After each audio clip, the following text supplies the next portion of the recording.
¿sí?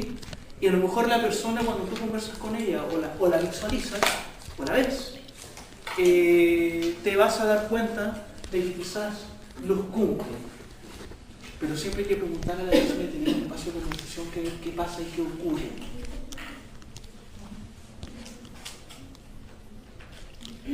Yo por eso soy mucho más amigo desde un punto de vista de salud mental de hablar de las particularidades.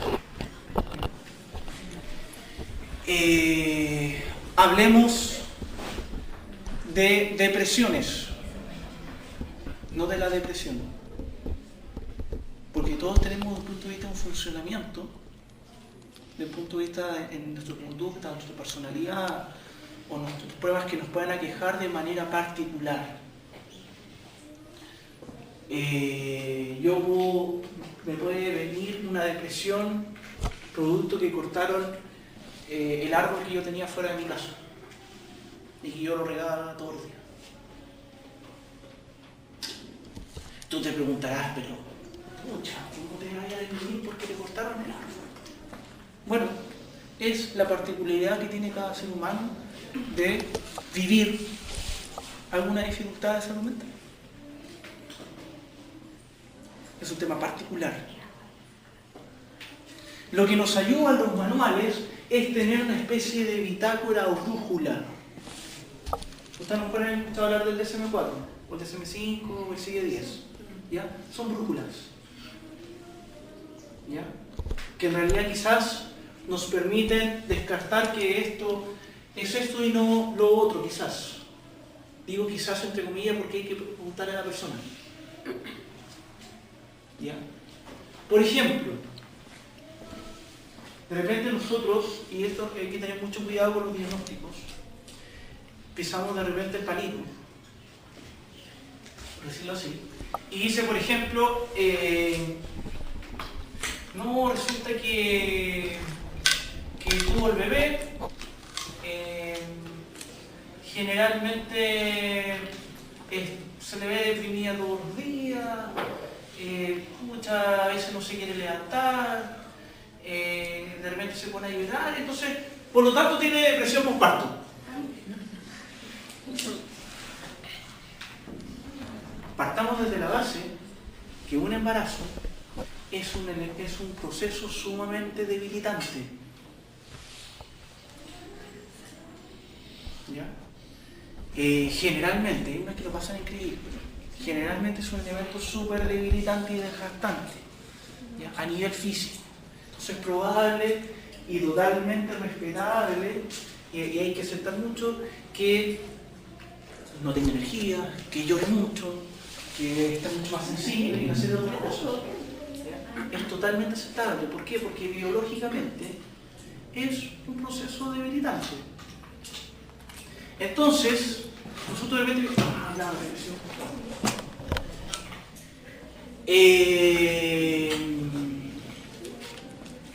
Y el punto de corte para detectar de que esto realmente conduce a una depresión postparto es que hay elementos psicóticos, pérdida del juicio de la realidad, y generalmente no hay factores asociados que favorezcan, o factores de riesgo que favorezcan dicha depresión. ¿Ya? Por ejemplo, poniendo el caso paralelo, la chica está deprimida, tuvo un conflicto con si es que está en pareja, tuvo un conflicto con la pareja, producto de este embarazo tuvo conflictos con la familia de origen, papá, mamá. ¿No será natural que se deprima? Sí, pero eso no necesariamente es depresión postparto. La depresión postparto necesariamente hay factores que en cierta medida nos están incidiendo, o sea, mejor dicho, hay factores que en cierta medida, más que factores, no hay nada ambientalmente que favorezca dicha depresión, y sin embargo se da, producto de este elemento debilitante que empezó a ocurrir. Por lo tanto, yo cuando me debilito físicamente, mi sistema nervioso también se empieza a ver atacado, y por lo tanto se empiezan a ver manifestaciones psicóticas. Entonces, de repente ustedes pueden dar cuenta que la chica vino del tercer piso, se tiró y se suicidó. Y de repente ustedes ven en las noticias y le dicen la chica tenía su pareja, la pareja la quería mucho, tenía una vida económicamente estable, una serie de otras cosas, y sin embargo vino y se tiró al tercer piso. Eso es una depresión postparto. Cuando de repente escuchamos, el tema de este concepto de depresión endógena. ¿Lo han escuchado, no? Sí. Ya cuando han escuchado este tema de depresión endógena. En los años 90,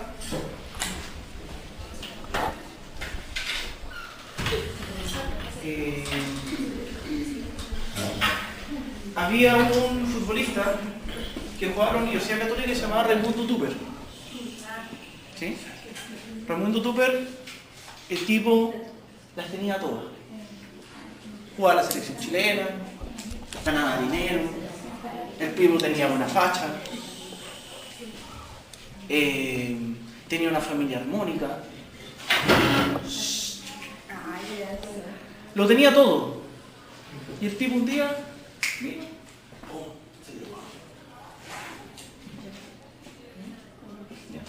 no había ningún factor ambiental, aparentemente, que favoreciera dicha depresión. Que el tipo conducía. Eso generalmente da cuenta que eso es una depresión endógena. ¿Por qué eso los comento?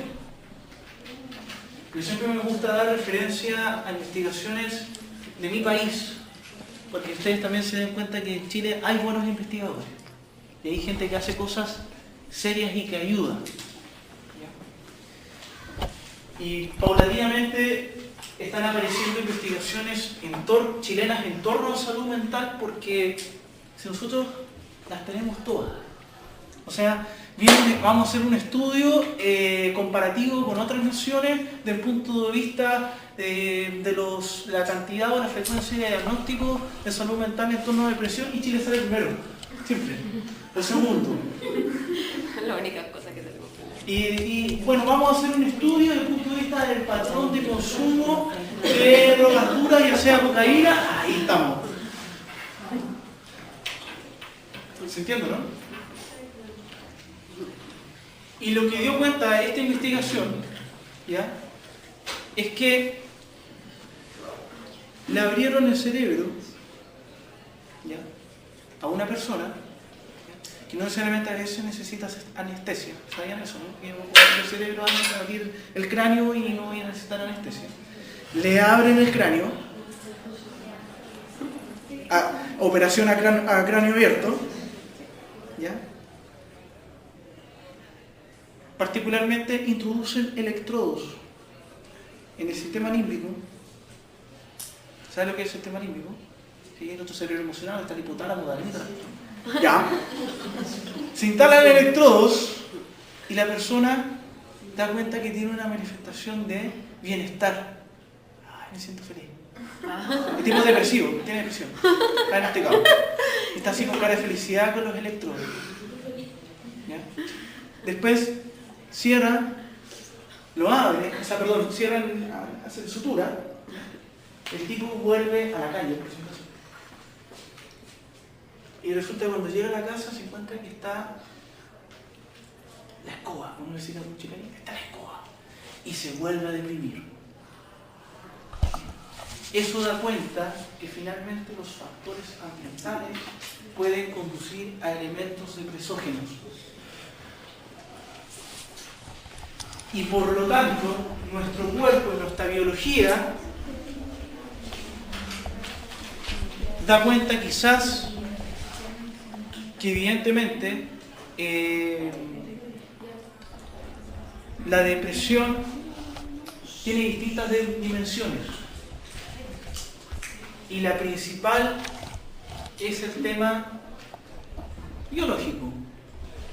Por lo tanto, al que el común de los cristianos les moleste, generalmente lo que ocurre en salud pública es que cuando voy al psicólogo me dirían a psiquiatra. Porque la primera dimensión que se ataca en la depresión es la dimensión biológica y me dan psicofármacos. Que evidentemente yo espero que dentro de la seriedad del tratamiento la persona trate de dejarlo lo más pronto posible. ¿Ya? ¿Se entiende, no? Lo primero que se ataca es la dimensión biológica, después se ve lo contextual, lo histórico, lo ambiental, cómo ir acompañándolo y solucionándolo. ¿Ya? Pero lo primero que se ataca es lo biológico. Lo biológico es lo principal. Lo mismo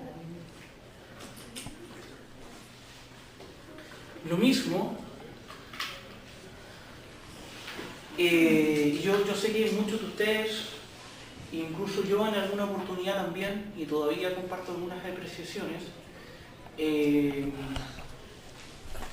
sobre todo el tema de tal discusión que está con respecto al déficit atencional desde el punto de vista de la medicamentación del niño.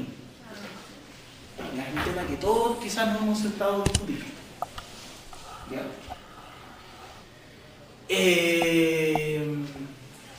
¿Por qué? Porque en realidad, si ustedes como fenómeno,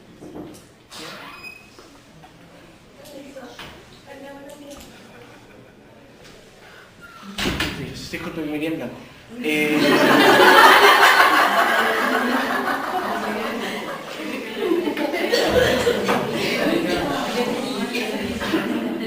Así mi cerebro no se estresa, se apaga y...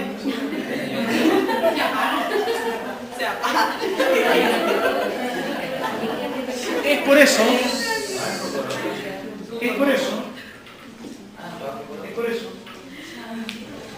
que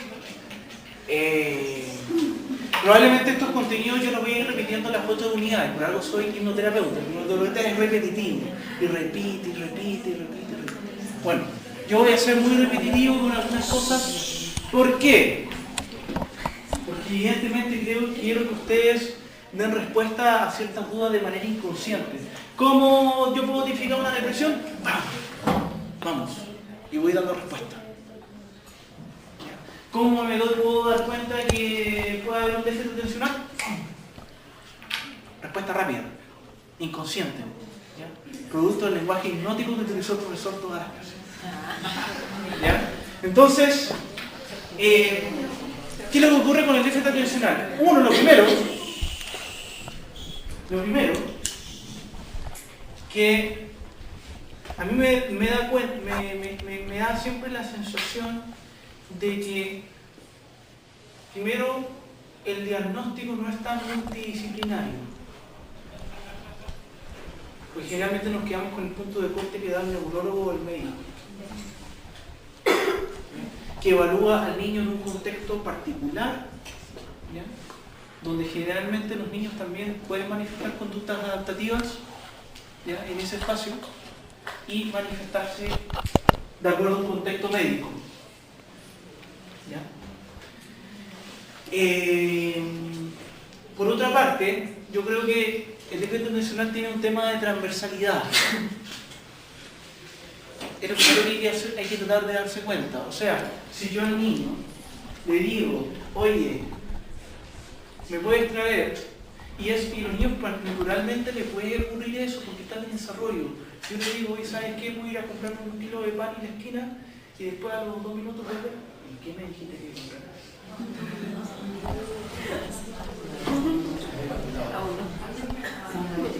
Eso naturalmente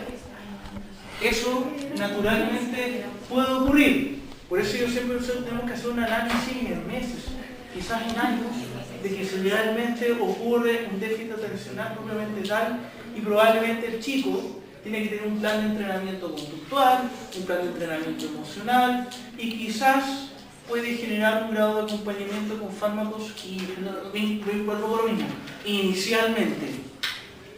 Porque recuerden que hay un tema de funcionamiento del sistema nervioso central, ¿ya? Que impide, ¿ya?, una de las facultades de nuestras funciones cognitivas primarias, por decirlo así, que es la atención y la concentración. ¿Se entiende, no? Por eso yo digo que en realidad, si ustedes preguntan ¿el éxito nacional existe? Sí existe, el problema es que nosotros los adultos y los profesionales adultos no nos tomamos el tiempo, real que requiere el diagnóstico. ¿Sí? Lamentablemente, además, si yo quiero ingresar, y me pongo ya quizás más dura, si yo quiero ingresar a un programa de integración escolar, quizás tengo un mes para determinar el diagnóstico. Y finalmente, lo que queda, y aquí hay un tema que nosotros generalmente nos va a ocurrir mucho, es un dilema ético.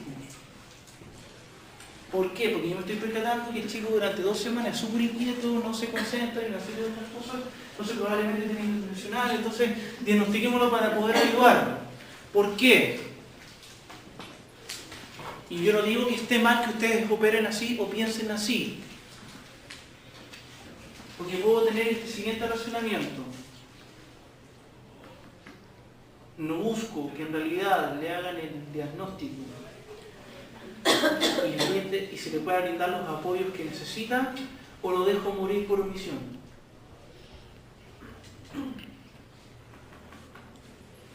Es lo mismo lo que puede ocurrir, yo también me hago responsable de esta información. Cuando yo, ustedes han escuchado supongo sobre el WISC, que es el test, ¿ya? Entonces resulta que para entrar a la escuela especial necesita 75 o menos de CI, y resulta que yo lo tabulé con 77. ¿Ya? Yo en estricto rigor, y aquí yo creo que es siempre interesante conjugar las variables humanas.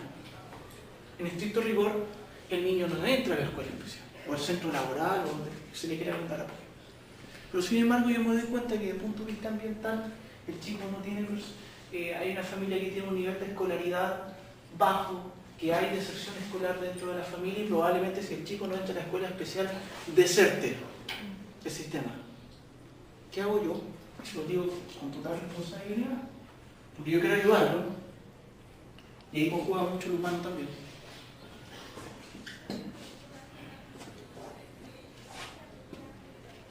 Cambio la cifra y le coloco 74.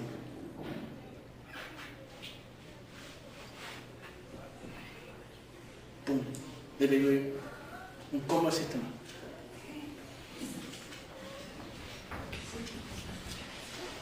Eso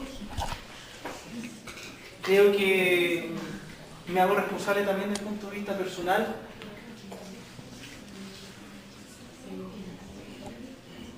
Es mi manera personal de que quizás realmente le puedo pegar y dar un golpe al sistema burocrático que nosotros tenemos, que generalmente nosotros nos quejamos.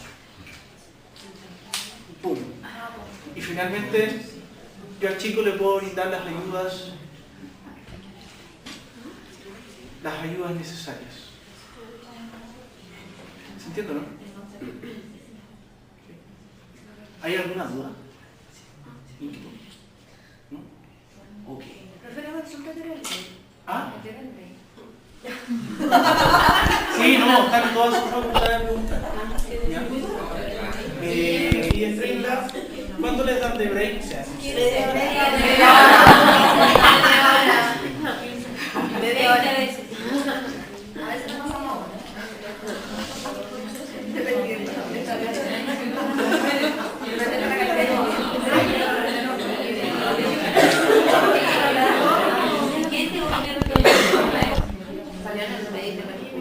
Sí.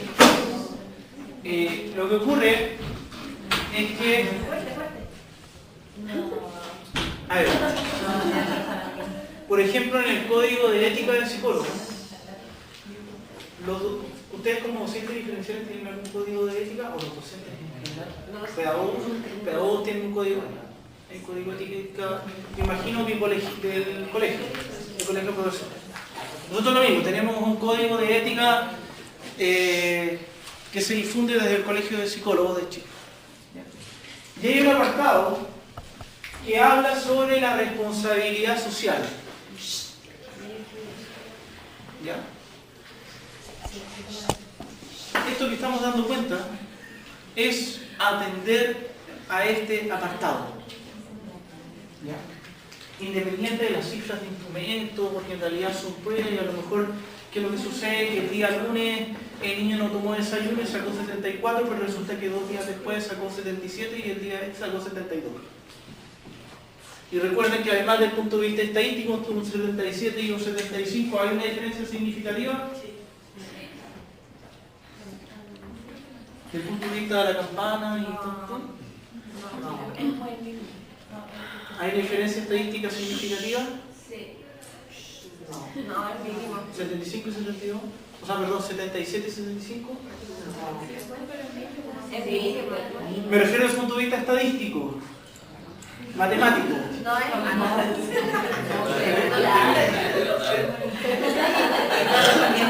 Ah, campana de Gauss. Ah. Ya, segunda campanita. Ya. ¿Dónde está el promedio, la media? ¿Sí? ¿Ya? No hay una diferencia significativa. Entonces quizás no encuentre que quizás los resultados, y ojo, y también les puede ocurrir en algunas pruebas, ¿ya? No necesariamente puede que sea por un tema de desempeño cognitivo del chico, sino que probablemente, por eso siempre hay que hacer un estudio global, ¿ya? Puede que sea por temas, por ejemplo, de privación cultural. ¿Ya? Después es un tema que más adelante vamos a discutir quizás con el concepto de inteligencia. Que el concepto clave que se habla desde ese punto de vista es el concepto de adaptación. ¿Alguien vio el libro de la selva, la película alguna vez en la vida? ¿Sí?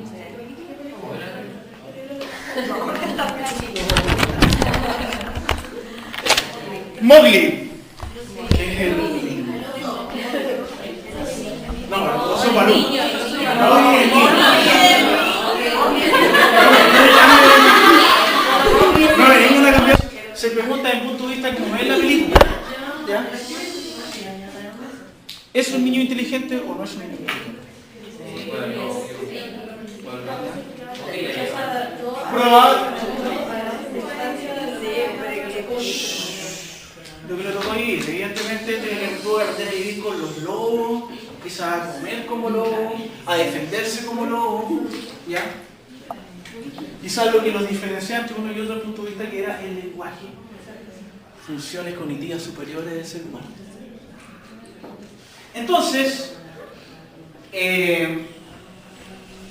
la diferencia entre uno y otro era otro proceso cognitivo adicional, ¿ya? Que, yo me digo probablemente como el niño vive en la selva, no sabe leer ni escribir, ¿ya? Probablemente este Mowgli chileno no sepa quién descubrió Chile. Yo. ¿Quién conquistó América? ¿Ya? ¿Saben por qué el rinoceronte? Llama un rinoceronte para apagar el incendio. Y no un bombero. ¿Se entiende, no? Entonces, eso da cuenta de que no es que Mowgli no sea un chico inteligente, pero sí probablemente tiene quizás un tema de no contacto cultural con el entorno en que nosotros formalmente o cotidianamente nos encontramos. Entonces, generalmente también hay que tener mucho cuidado también con los desempeños, si que claramente hay un tema de discriminación cultural. ¿Ya?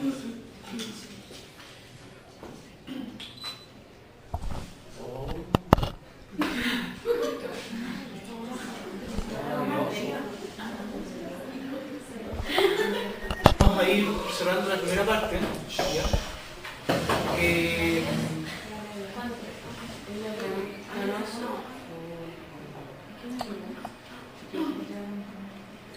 La imagen quizás nos da cuenta de una perspectiva súper idealista de cómo es la manifestación conductual de un niño dentro de la sala. ¿Ya?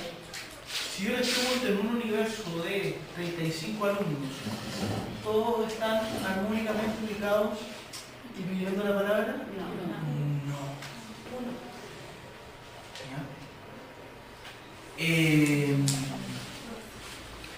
Eso, evidentemente, nosotros todavía, no necesariamente por un tema de paradigma, pero sí no hemos ido cambiando todavía el chip al contexto. ¿Ya? De darnos cuenta de que dicen, no, es que los niños están inquietos. Sí, pues, si viven en casa de 2x2. Y evidentemente cuando el ser humano está en un espacio reducido, desde el punto de vista de la respiración, la entrada de aire se hiperventila. Y cuando yo me hiperventilo me conecto con emociones quizás más opresivas. Rabia, enojo, ira, sinónimos, pena, miedo. Miedo, ansiedad. Estoy hablando de emociones quizás más básicas. Bueno, la frustración eso se identifica como una emoción mixta. ¿Por qué mixta?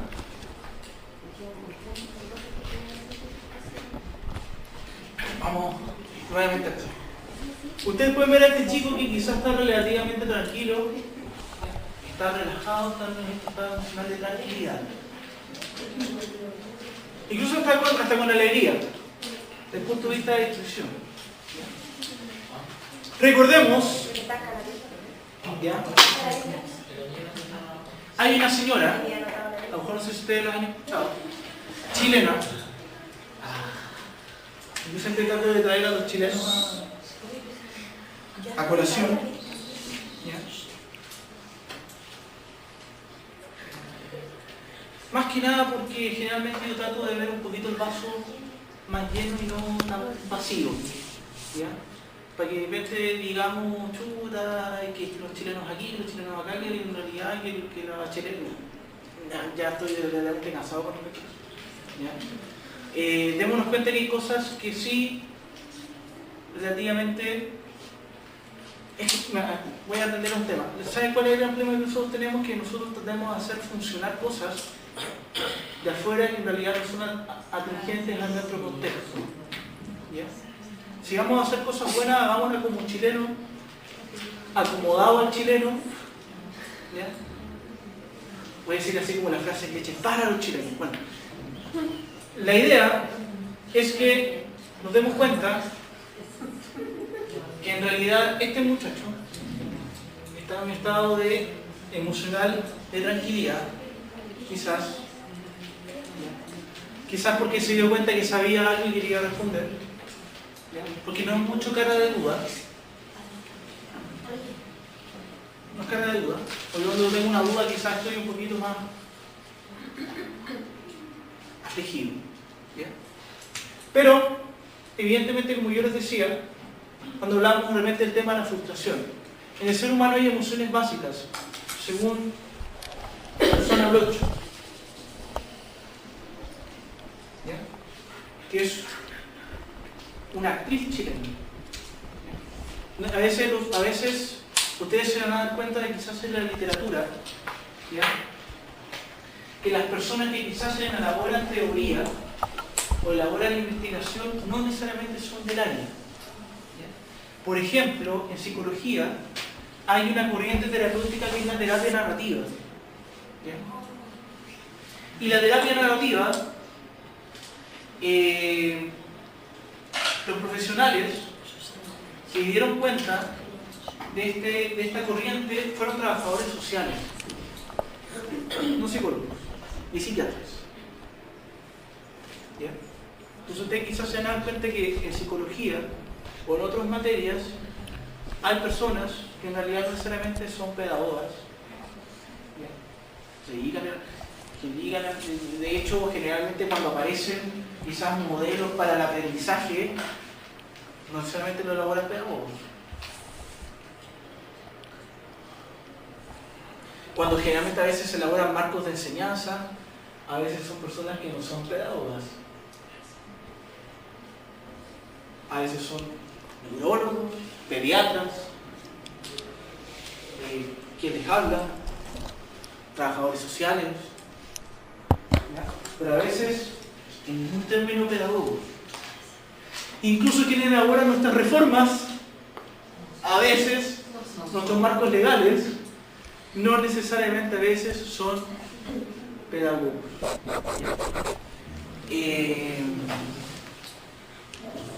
Y ahí nos podríamos entrar a discutir que en realidad a los docentes no se les entrega espacio para la investigación, Ya podríamos seguir horas. Entonces esta señora Susana Bloch habla de que existen emociones básicas en el ser humano, que son el miedo,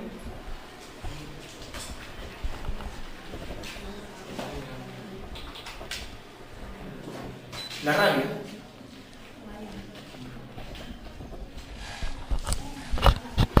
la alegría,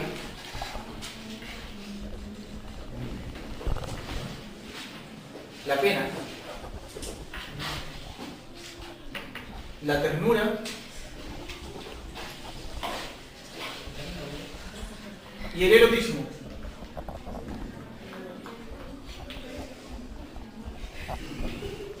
Todas estas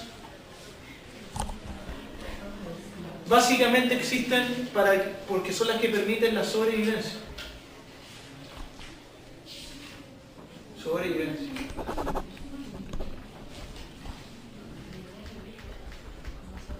¿Ya? A ver. Si yo viene un camión hacia mí directamente y no manifiesto miedo, probablemente me quede paralizado y el camión me atropelle. ¿Ya? Probablemente, quizás la rabia tiene un espectro más amplio, voy a hablar de la agresión, la ira y otras cosas. Si yo estoy en un abrigo y necesito cazar, necesito conseguir comida, necesito tener algún grado de patrón de agresividad para poder cazar y poder comer.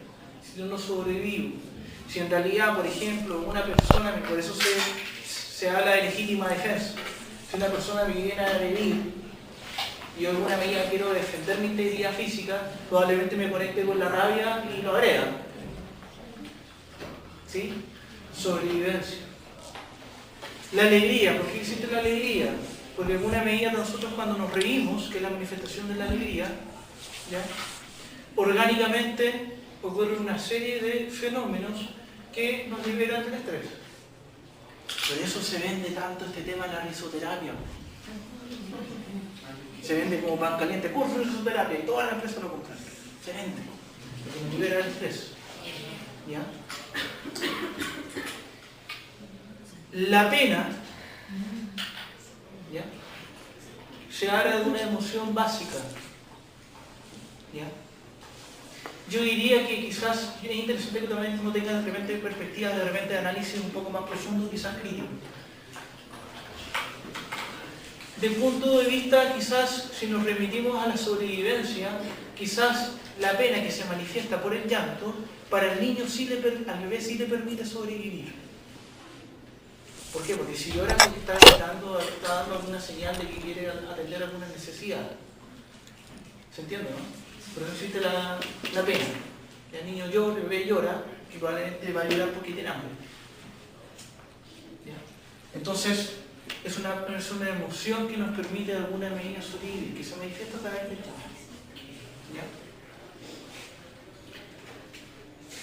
Si nosotros hacemos un comparativo, ¿ya?, de estas emociones básicas con una especie animal, con el perrito, por ejemplo, el perro siente miedo, siente rabia, siente alegría. No necesariamente el mismo patrón expresivo que el ser humano. Nosotros cuando estamos felices nos movemos la cola. No sé, depende.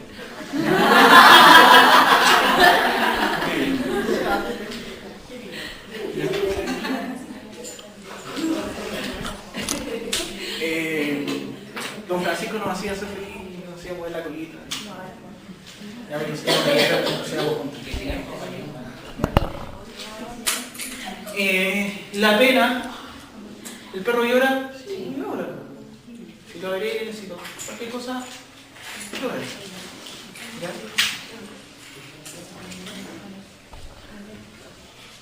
Y habla, pensando también en la ternura y en el erotismo.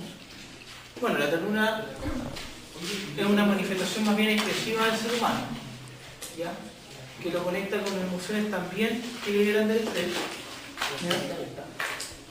Y nos conectan quizás con lo afectivo. ¿Ya? ¿Los perros y los gatos se manifiestan de manera tierna? Sí, porque se manifiestan de manera tierna porque están reclamando afecto. ¿Ya? La pareja va a dejar algún obsequio, algún gesto tierno, con el fin de recibir algo que puede ser una manifestación de afecto. Un abrazo, un beso, lo que sea. ¿Ya? Que el que va ahí con el ramo de flores, un chocolate, es porque quiere recibir algo. ¿Ya? Un gesto afectivo. ¿Ya? Es un mensaje. ¿Ya? No sé. ¿Ya? Y el erotismo es la emoción que evidentemente nos permite como especie la reproducción. La reproducción. ¿Ya? Si nosotros fuéramos seres que nos manifestamos eróticamente, probablemente no pasaría nada. Y ahí seguía mirando el techo. Bueno, no pasa nada. Entonces, se detectan como emociones básicas en el ser humano. ¿Ya? Ahora, la frustración, hay una conexión, por eso se llama una emoción mixta. ¿Ya? Un mix entre la rabia y la pena.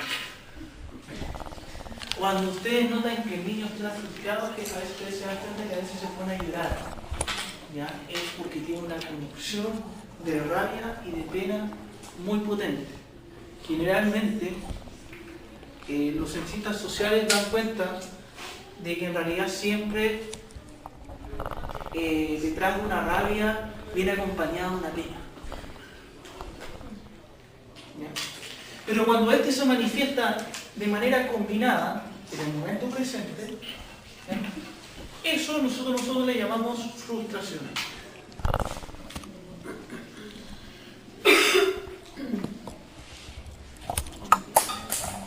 ¿Ya? De hecho,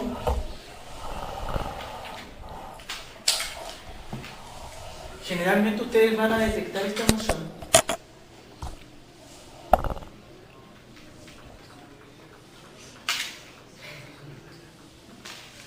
o a ser mucho más visible. Estoy hablando de niños, ¿no? Probablemente en contextos evaluativos. Ustedes no se van a asustar. Probablemente es mucho más visible en el niño, mucho más expresivo en contextos de evaluación. ¿Ya? La evaluación es un proceso natural en el ser humano, así como también la negociación. ¿Ya? Todos los días tenemos que negociar por algo. ¿Ya?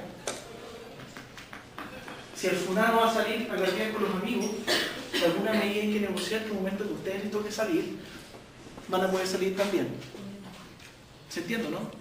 Constantemente estamos negociando, todos los días, con nuestros hijos, con nuestros hermanos, con nuestras madres o padres, constantemente estamos en negociación.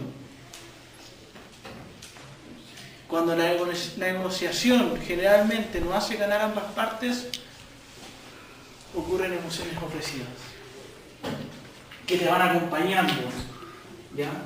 Te va acompañando la rabia, te va acompañando la pena por un largo tiempo, porque no puede ganar esta negociación, y eso tiene por nombre resentimiento.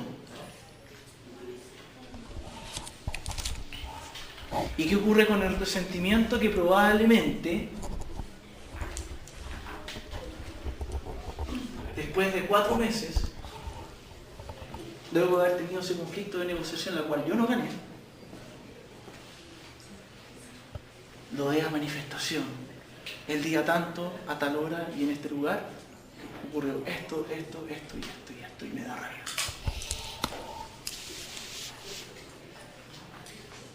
No voy a hablar de qué tendencia de género ocurre más esto, ya solamente estoy dando un panorama emocional, ¿ya? Un panorama emocional, ¿ya?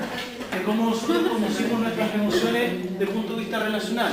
Hay negociación, ¿ya? Ocurre la evaluación y eso ocurre de manera constante. Entonces, es muy probable que la frustración sea una emoción constante. Ustedes pueden darse cuenta en el trabajo con los chicos. ¿Ya?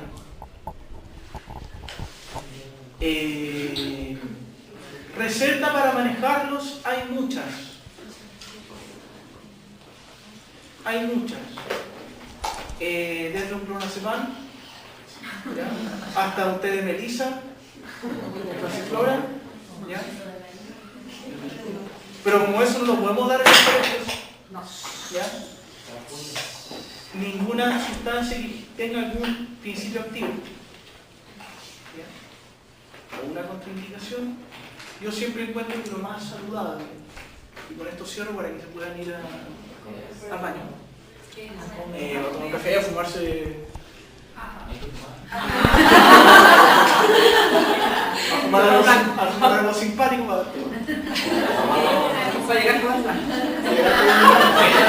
para hacer secar el cerebro de manera vegetal. ¿Ya?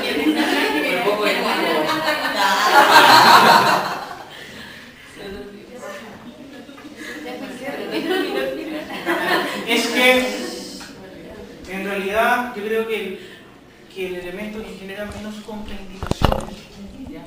Y es obviamente natural, es el trabajo de respiración.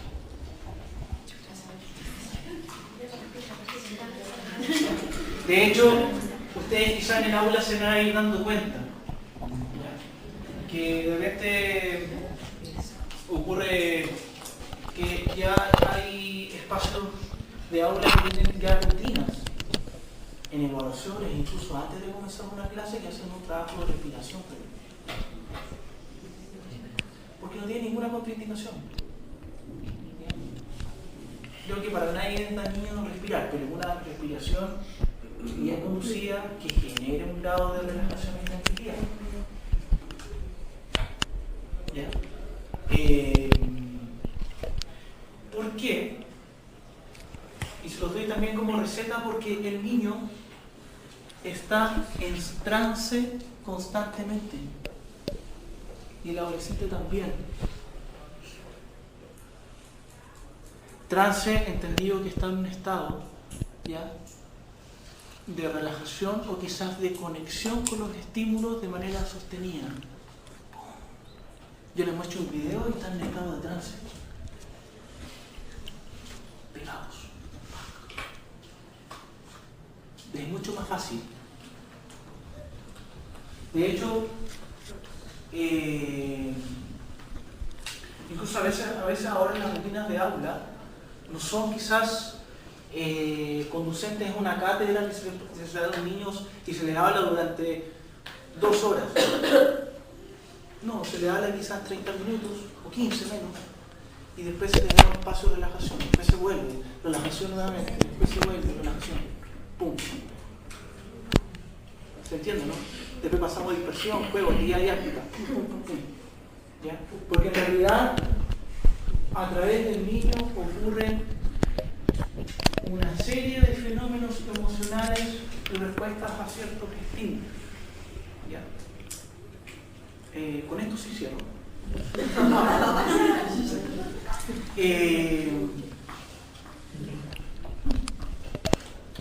Hace poco en la región de Coquimbo se hizo una investigación de acuerdo a cuáles eran los principales canales sensoriales, canal de entrada de información, ¿ya?, que se les facilita mucho más el aprendizaje a los chicos. hicieron cuenta que las regiones de Coquimbo no eran ni visuales ni auditivos, eran todos kinestésicos. Es una respuesta que en realidad no todos los chicos que son inquietos en realidad tienen algún trastorno mental, no. Es respuesta de punto de vista al contexto y es en realidad respuesta además que es lo que los motiva para aprender. Eso es uno de los fenómenos que nosotros tenemos que tener como parámetro, como bitácora, como brújula al momento de entrar a una sala. Probablemente si el niño corre de acá para allá, probablemente se va a movilizar durante todas estas emociones.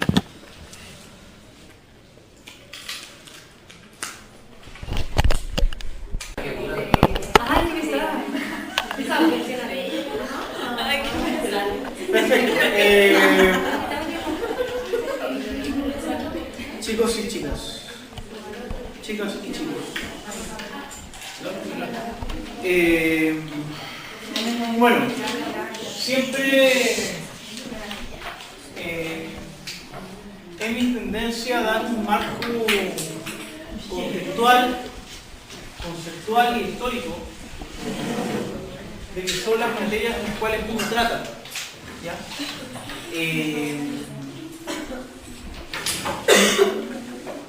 ¿Por qué?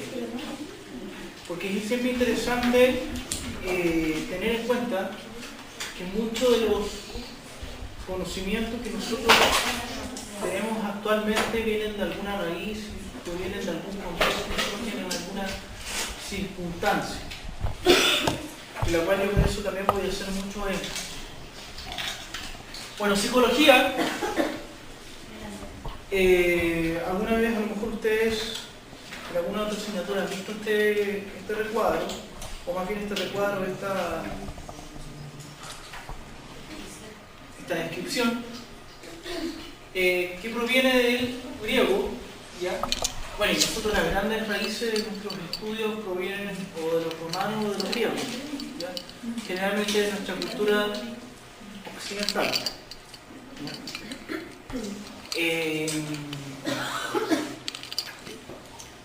que marca un poco nuestras pautas culturales y el modo de cómo operamos en distintas materias, ya sea política, economía, investigación. ¿Ya? Y hace como definición acá que es la disciplina que estudia los procesos mentales. ¿Cuáles procesos mentales?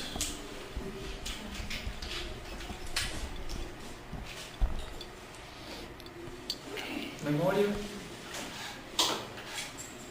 atención y concentración, sensación y percepción,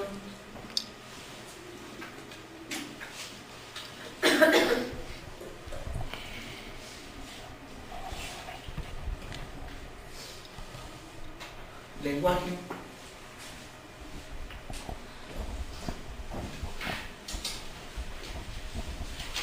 pensamiento,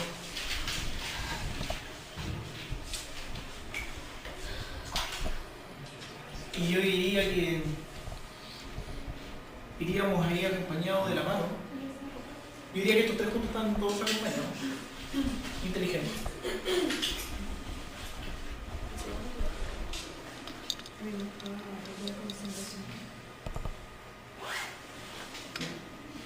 Recordemos que la psicología además tiene una serie, esta es como la definición yo diría como más universal, pero recuerden que la psicología busca dar respuesta a cómo están funcionando nuestros procesos mentales en distintos contextos. La psicología se desempeña en el ámbito laboral, se desempeña en el ámbito escolar, en el ámbito clínico,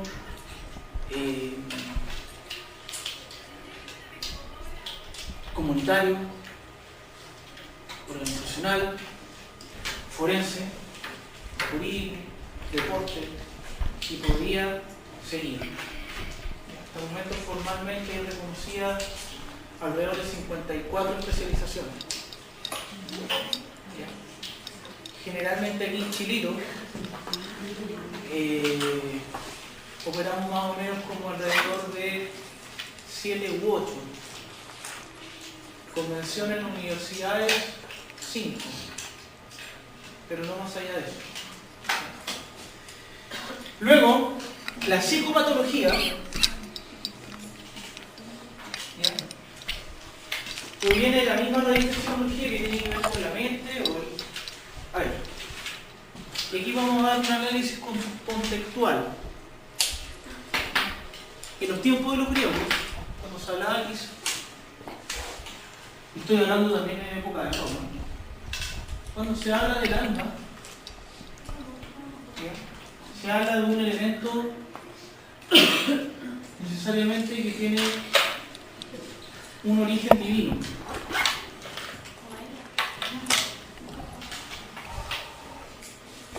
¿Ya?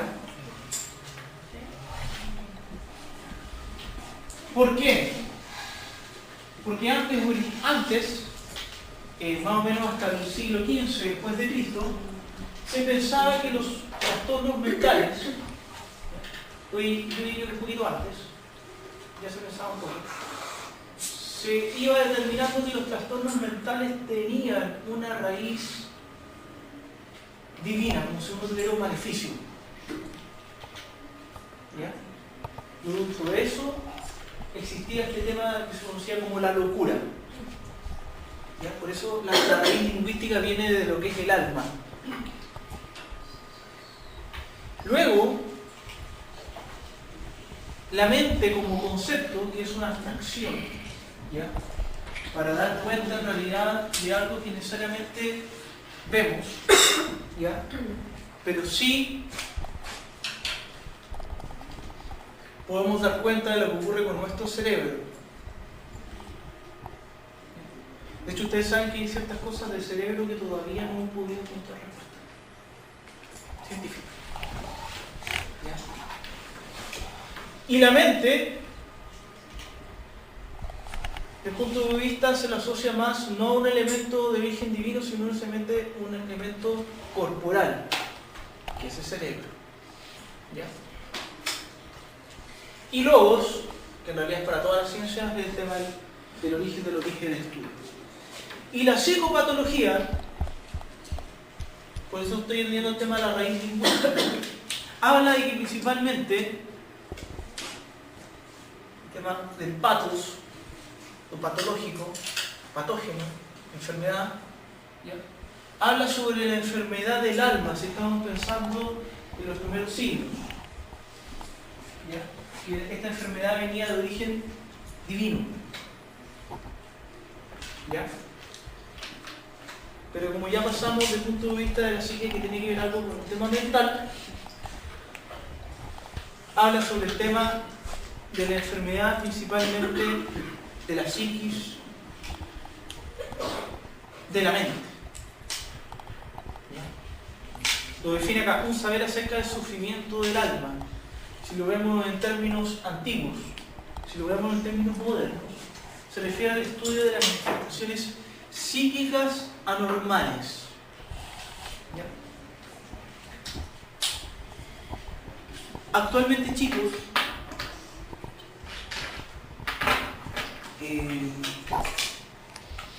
existe toda una discusión con respecto al tema de algunas enfermedades mentales, por ejemplo la esquizofrenia.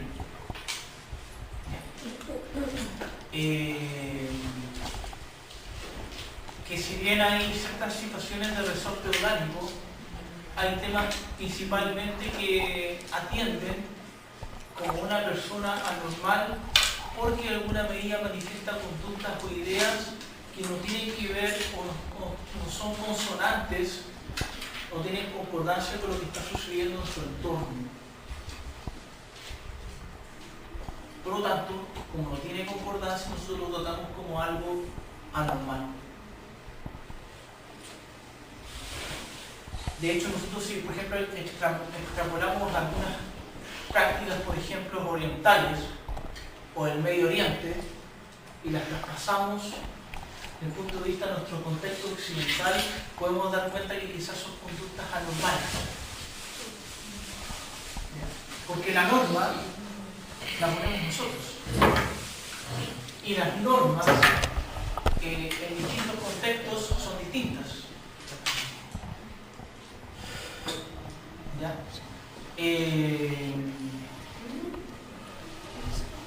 Nosotros quizás por norma cultural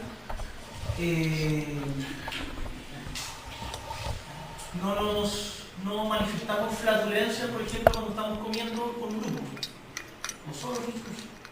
No, porque es mal visto, porque eso no corresponde, una norma de buenos modales, y hacer otras cosas, moral de carreno, etcétera, etcétera. Y en otros contextos sí es una señal normal, es anormal que no se haga. ¿Se entiende, no? Entonces, los parámetros anormales generalmente tienen que ver mucho con el tema de cómo la persona no logra, mejor dicho, cómo no logra adaptarse a un contexto y a un escenario.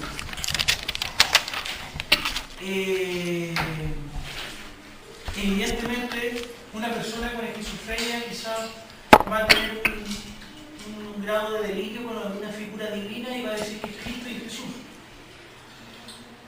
Nosotros lo primero que vamos a pensar es que este tipo está loco. Pero dentro de su nomenclatura, su cosmovisión, lo que está ocurriendo con él mentalmente, ¿ya?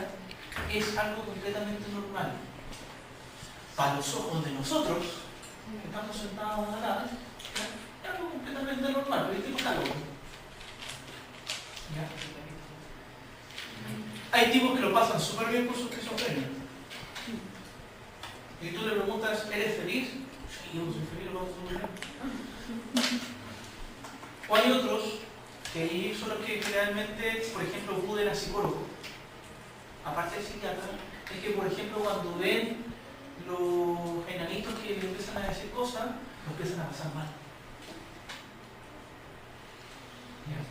Lo que se hace psicoterapéuticamente no es que yo le diga, mire, ¿sabe qué? Vamos a tratar de limitar esos enanos que andan molestando. No. La idea es que aprenda a convivir con los enanos.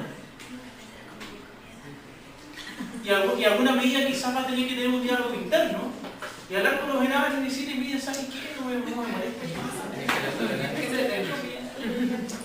¿Se entiende, no? Y eso se llama aceptar a la persona con lo que viene. Tener un grado de aceptación, de decir. Y de hecho,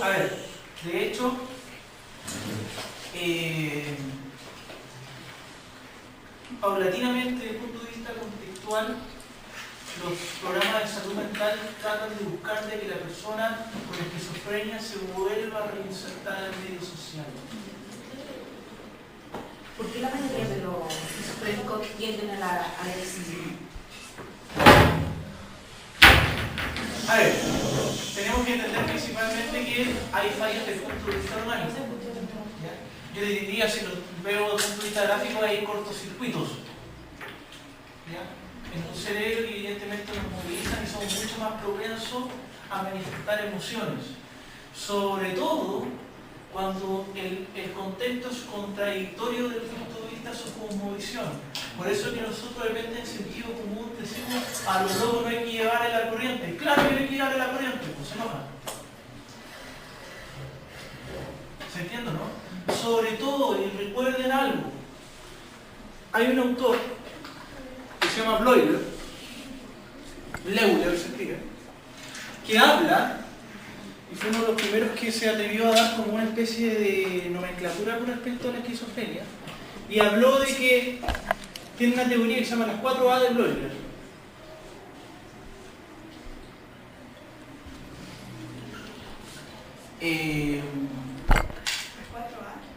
A de Bleuler.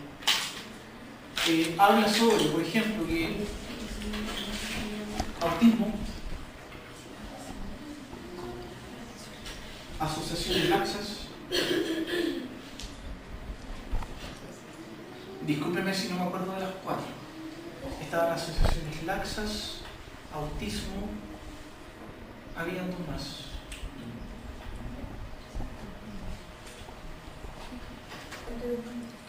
Mira, me voy a quedar con esta. Y hay dos más que, discúlpeme, pero no me acuerdo de este momento. ¿Ya? Que en realidad no hay conexión. Ustedes quizás a lo mejor han convivido con algún chico que tiene algún diagnóstico de autismo y a veces se manifiestan de manera agresiva cuando el contexto o el escenario o hay alguna manifestación del entorno que no les acomoda, que no es su parecer o de su brazo.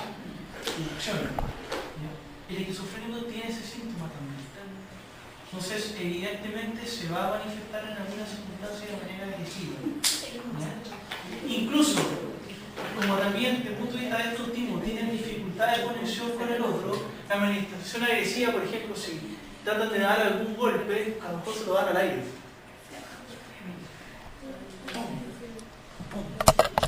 No necesariamente quizás van y agreden a otro, porque les cuesta tener conexión con el otro, incluso al momento de ser agresivo. ¿Se entiende, no? Yo tengo una alumna que es como abogada de los esquizofrénica, y es abogada de los pobres. Tú retas a otro y ella se molesta mucho, se enoja mucho y te agrede a ti por estar retando al otro. Entonces hay que tener un contexto súper claro de lo que está sucediendo.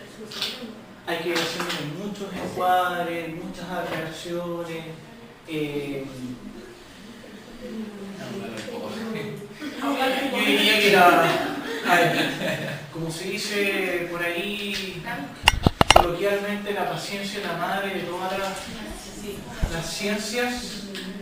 Evidentemente nosotros vamos para allá. Yo creo que es súper importante que cuando uno trabaja con temas que no son de nuestro cotidiano, hay que de repente hacerse una revisión personal. ¿Ya?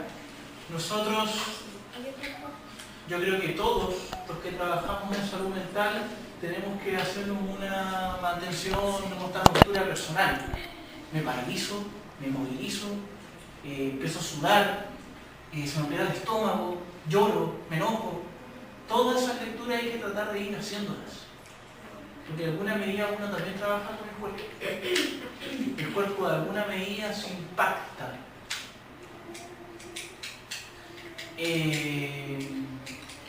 Por eso generalmente los psicólogos nos recomiendan que hagamos de todo: yoga, pilates, respiración, meditación, autohipnosis, deporte, todo.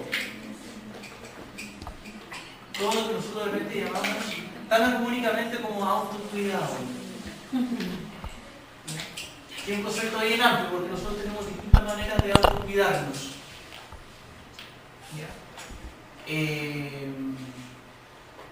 Imagínense de repente colegas que trabajan quizás en situaciones de reparación de abuso, como llegan a la casa, como de alguna medida van eliminando en cierta medida todos los elementos que empiezan a ocurrir con el cuerpo.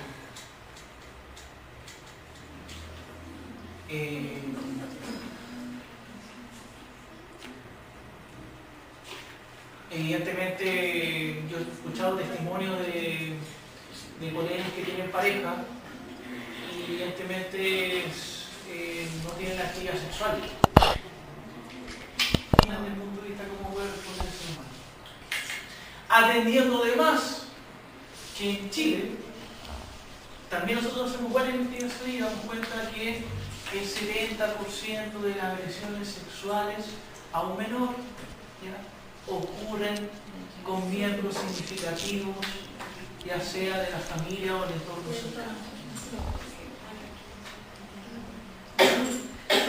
¿Se entiende, no? Recuerdo una vez, a lo mejor pueden buscarlo después en internet, hay un testimonio muy lindo que habla sobre una historia de la cual el hermano tenía 13 años y abusaba de su hermana de 8. y muestran ahí cómo se hizo todo el trabajo de reparación, no solamente para la víctima, en este caso la niña, sino el niño, cómo en cierta medida también fue trabajando el tema de sus propios límites. ¿Ya? Porque evidentemente, claro, cuando cuentan un poco el testimonio, cuando la mamá se enteró que el cabro le sacaron la cresta. Primero le hicieron explicar y le sacaron la cresta. Entonces, muestran un poco cómo es el trabajo, no solamente que se hace con la niña, que es víctima, y que también se le enseñó también que ella tiene que poner límites con el hermano. Cosas que necesariamente son ambientales y conductuales y quizás usted dice domésticas, pero que quizás niños quien dentro del punto de vista de las normas que tenemos culturales y sociales no las puede transgredir. ¡Pum! Así de simple. Entonces, pensando también en el contexto que le estaba contando el testimonio con un adolescente, el adolescente tiene dificultades con las normas. Y en alguna medida hay que atravesar un trabajo de habilidades sociales, no desde el punto de vista de quizás a lo mejor enseñarle a controlar sus impulsos sexuales, porque en alguna medida ese chico en un momento va a querer tener pareja, va a querer formar una familia quizás.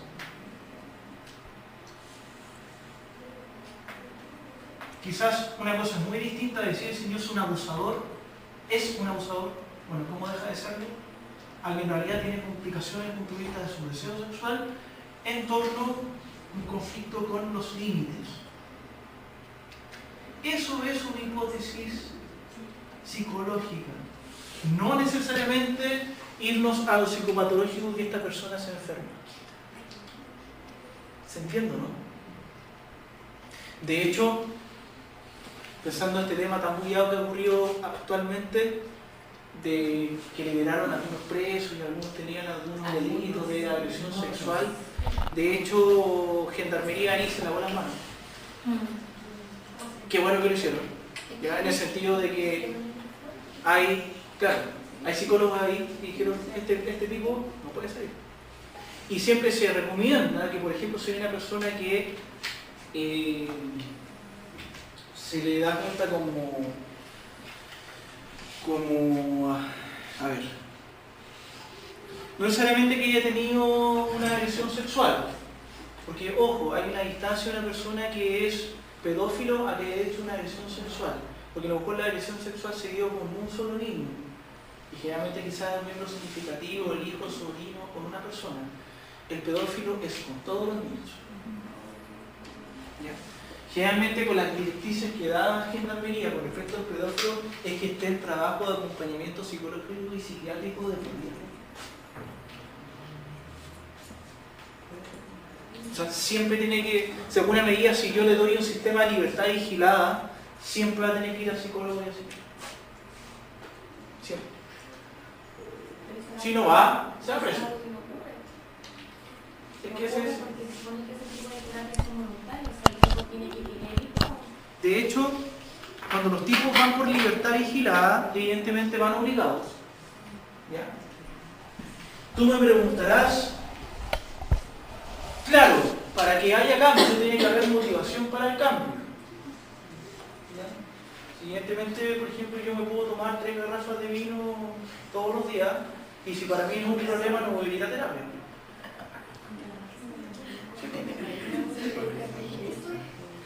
¿Entiendes? No va a tener una problematización. ¿Ya? Y evidentemente el tipo si va es porque va obligado. Si yo le pregunto técnicamente como psicólogo qué es lo que se hace, en el punto de vista del lenguaje, mire, usted está obligado a conversar conmigo y yo también estoy obligado a conversar con usted. Porque si uno también está obligado a conversar con esta persona. ¿Ya? Ambos estamos obligados acá. ¿Ya? En una medida uno le devuelve la responsabilidad a la otra persona. Bueno, si usted viene para acá obligado y también estoy obligado, ¿qué es lo que podemos hacer los dos para llevar esta cuestión más amena? Ahora, si tú me preguntas, ¿eso va a generar un cambio desde el punto de vista de que la persona no siga creyendo, no siga? Mira, eso va a depender de que en realidad se mantenga el acompañamiento de manera sistemática, o sea, de vigilado. ¿Ya? Entonces yo puedo dar cuenta desde el punto de vista de la entrevista y la conversación que puede ser cómo hablar domésticamente, el momento que se levanta y se hace el desayuno. Bueno, ¿qué se hace el desayuno? No, van unos huevos con jamón. Ya, y bueno, ¿y usted qué hace después los huevos con jamón? No, me voy a la casa de la vecina. ¿Qué le cuenta yo al tribunal? El tipo anda frecuentando. Por eso se le mantiene el seguimiento. Más que desde el punto de vista también terapéutico, que yo también puedo transmitir información. ¿Se entiende, no? Ahora, sí. Ahora, evidentemente, si tú me preguntas que este tema de la solución que se hizo de los tipos que eran libres, evidentemente yo no estoy de acuerdo. ¿Ya? O sea, yo solamente critico el punto de vista del tema de las decisiones que se toman, sino que también yo le comentaba a colegas, bueno, que pucha, si nosotros entonces los psicólogos nos vamos a paro, ¿a qué le importa? A nadie.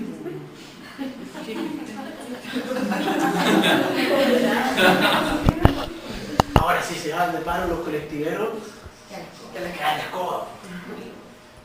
¿Se entiende, no? Ahora si nosotros nos vamos a paro en gendarmería o en algún otro contexto judicial, marino. Entiendo, ¿no? Porque después fundamentalmente van a tomar otra decisión. Entonces, si tú me preguntas que en realidad el tema es un problema, claro es un problema.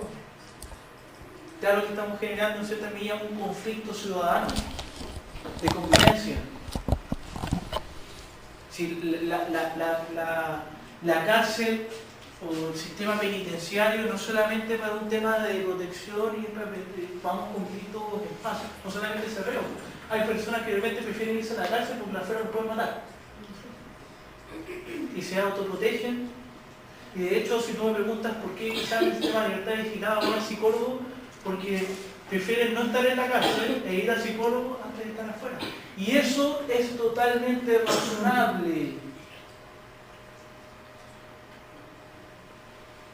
Es totalmente razonable que mi cerebro opere de esa manera.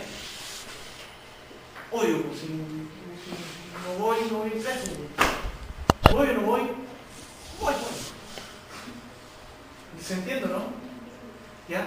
Después viene el tema del juicio moral, que tiene que ver con eso y todo, pero si es razonable, claramente que es razonable.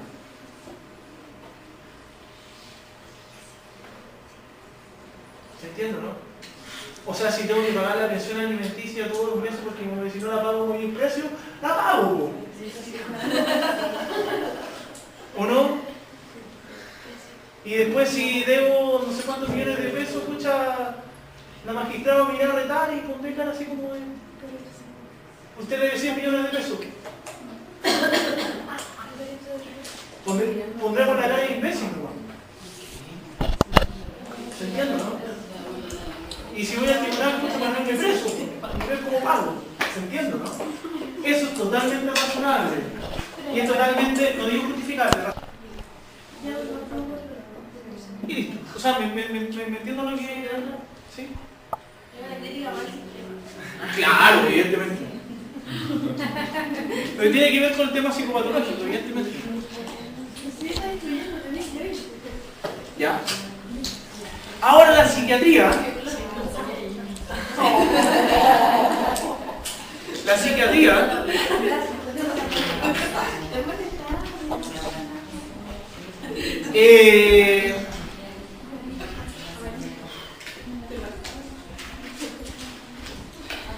tiene que ver desde el punto de vista de salud y como norte, la tría viene de curación.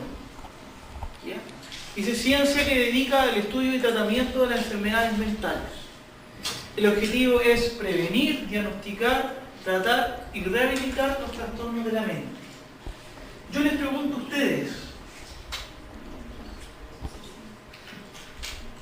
yo creo que nosotros todos somos que tenemos a alguien significativo, un hijo, una hija, un padre, una madre, una pareja. Si esa persona fallece, ¿eso se supera y se cura? No. Se puede llegar con eso. Sí.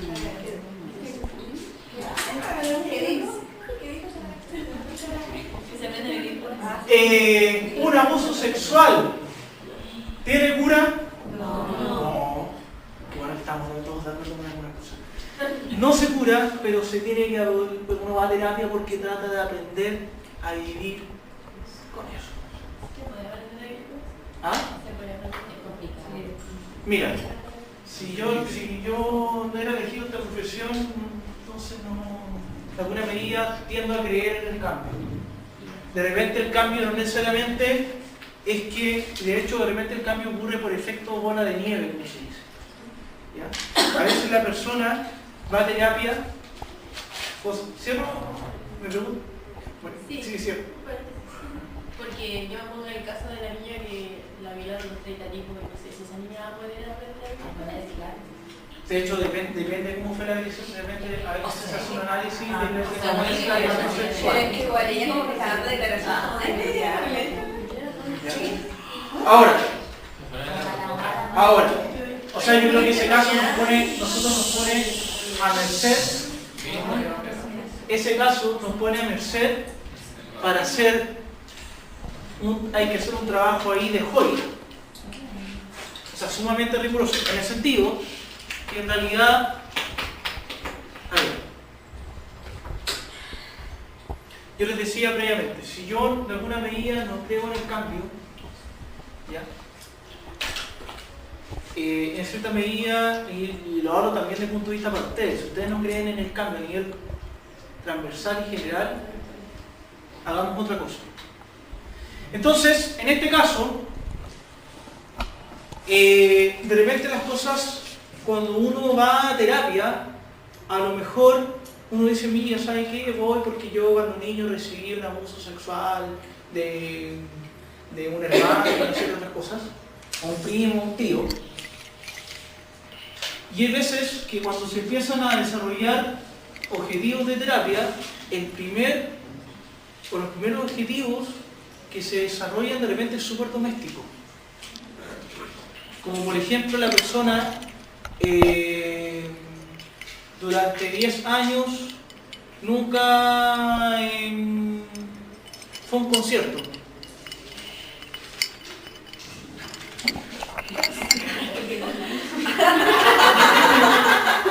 Y resulta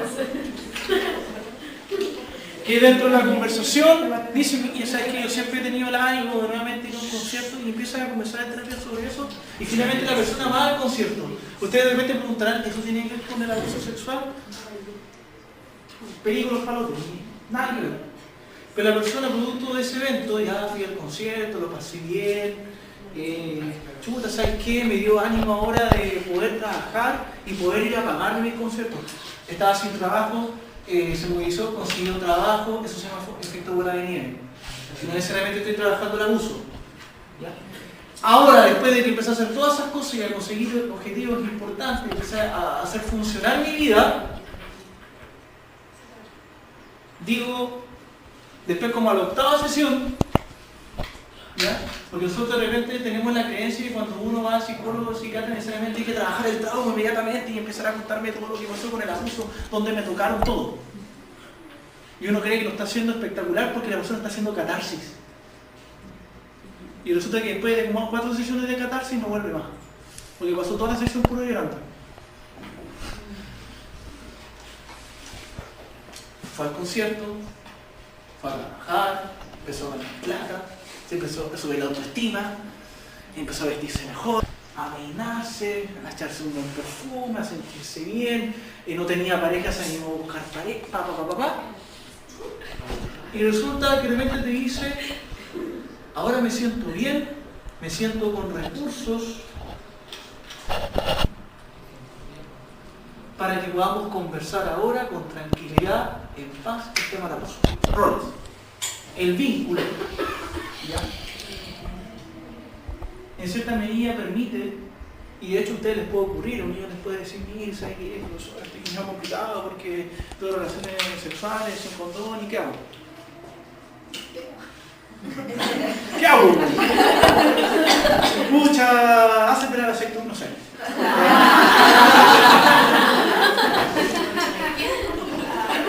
Y los niños y los adolescentes revelan situaciones íntimas. Vamos a lo patológico.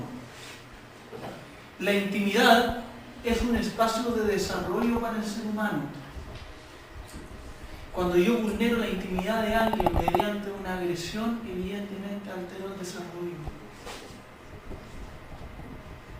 Cuando el adolescente se quiere quedar encerrado en la pieza es porque quiere tener su espacio vital de desarrollo, que es uno de los más importantes.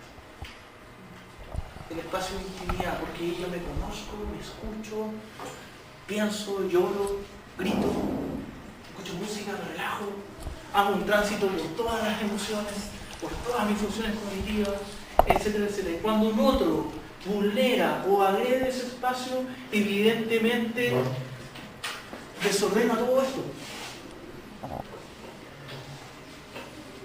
O sea, si ustedes me preguntan, evidentemente cuando nosotros tenemos relaciones sexuales es para pasarlo bien.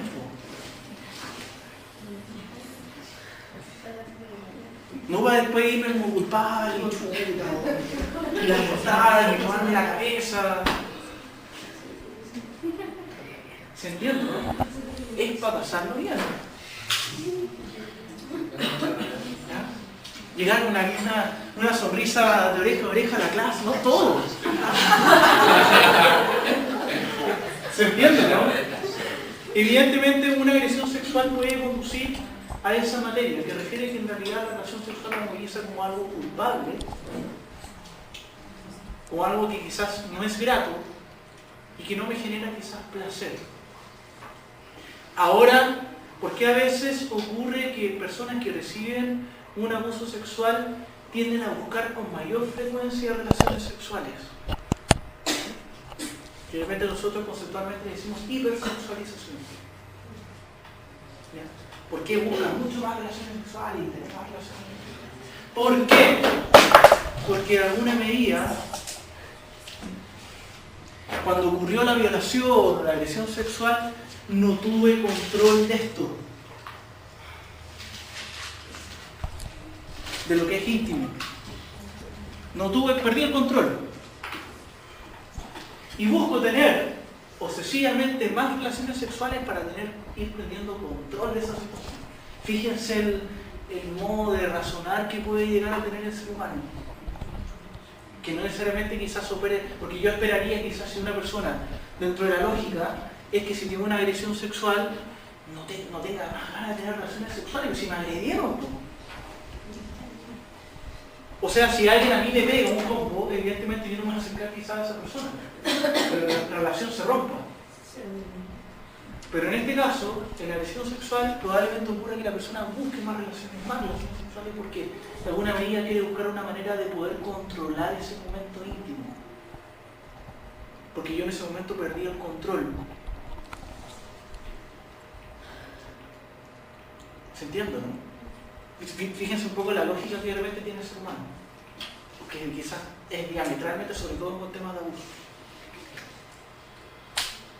Por eso de repente nosotros cuando escuchamos abuso sexual lo asociamos a un elemento difícil, algo complicado, algo que en realidad nos molesta, porque en realidad es un elemento que para poder repararlo es sumamente trabajoso y hay que conocer muy bien esta lógica.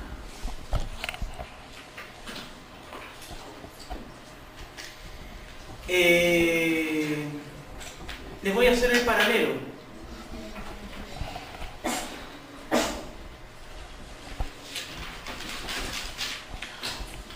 Yo quizás, como psicólogo, no soy experto, porque no leo la mente, no me gusta la mente de la persona. No soy experto en el problema de la persona, pero sí tengo que ser experto en la agresión sexual. ¿Y de qué se trata? ¿Se entiende, no? Quizás ustedes, no sé cómo extrapolarlo a las circunstancias de ustedes, pero estoy preguntando, quizás ustedes no pueden percibir interiormente cómo es la sensación del niño cuando se frustra, cuando uno aprende, pero sí ustedes son expertos en saber cómo se desarrolla el proceso de aprendizaje. ¿Se entiende, no? ¿Y qué factores pueden incidir a perjudicar ese proceso? En eso sí yo tengo que ser experto.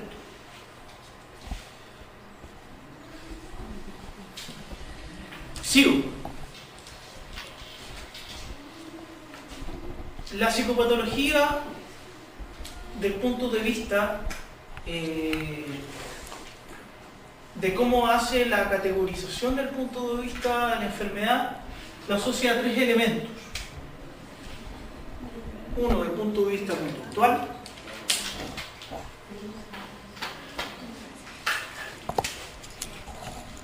¿Ya?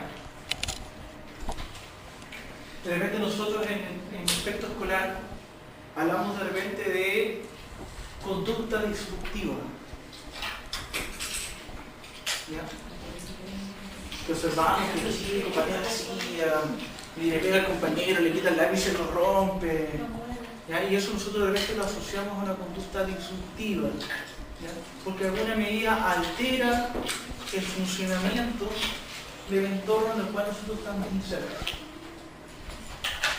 ¿Ya? Entonces,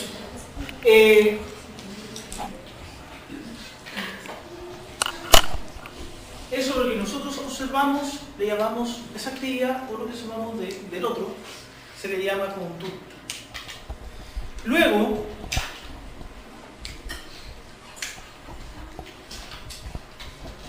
el otro proceso son los procesos cognitivos.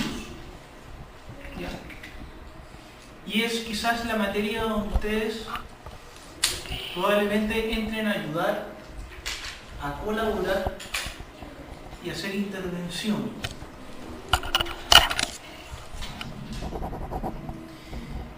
Y finalmente, los procesos afectivos, que generalmente son actividades psíquicas subjetivas que desde el punto de vista lo manejamos como constructos, pero no solo observables, quizás solo observables desde el punto de vista de la conducta. Por ejemplo, yo hablo, bueno chicos, inteligencia, ¿una inteligencia la ve? Sí, ¿cómo? ¿Cómo uno se da cuenta si la persona es inteligente o no es inteligente? ¿O tiene memoria o falla la memoria? Por medio de la conducta. Y recuerden algo que se les quede muy grabado. ¿El pensamiento es conducta?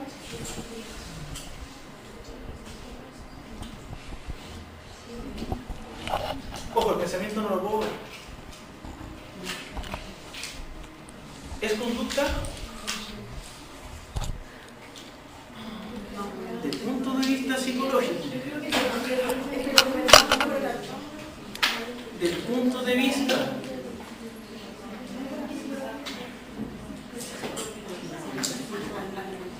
de atención en salud mental,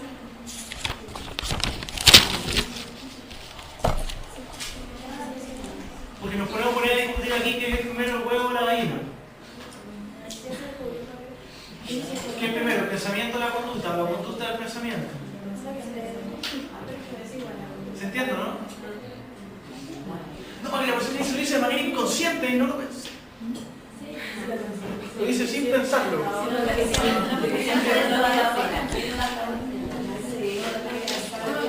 O el pensamiento está dentro de la conducta está dentro del pensamiento y ocurre una serie de mezcolanza de cosas. Finalmente los psicólogos nos pusimos todos de acuerdo, por fin. Y los psiquiatras y todo lo que trabajamos en salud mental, que dijimos finalmente el pensamiento, ponerse a pensar, es conducta. En algo nos pusimos de acuerdo.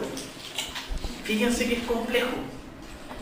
Tratar de hacer la abstracción y decir, chuta, pero ¿cómo va a ser conducta si no se ve? Y supone que la conducta es algo observable. Sí, Pero en realidad pensemos que esta cuestioncita, ya cuando nosotros hacemos un estudio psicopatológico, tenemos que tener bien en claro también que existe una dimensión subjetiva del ser humano, que no necesariamente la vemos, pero también puede tener un aspecto patológico. ¿Por qué? Patológico desde el punto de vista si nosotros pensamos como un tema de enfermedad, porque a lo mejor yo empiezo a mirar la silla y digo que la silla me está hablando. ¿Ya? Eso se llama una pseudoalucinación, cuando yo le otorgo capacidades humanas o animadas a un objeto. Pseudoalucinación. Porque la alucinación yo digo que veo una silla, pero la silla no está. Está afuera. No, yo veo una silla y la silla me está hablando y me quiere pegar. En cambio, la alucinación es que está la silla ahí y yo digo que le veo una boca y me está gritando y me está insultando. ¿Ya? Eso surge a partir del pensamiento.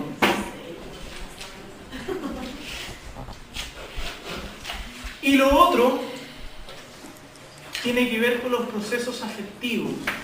Por eso existen campañas a nivel mundial, charlas a nivel mundial, conversaciones a nivel mundial con respecto al tema afectivo, y nosotros de repente de lo común de los cristianos hablamos de apego.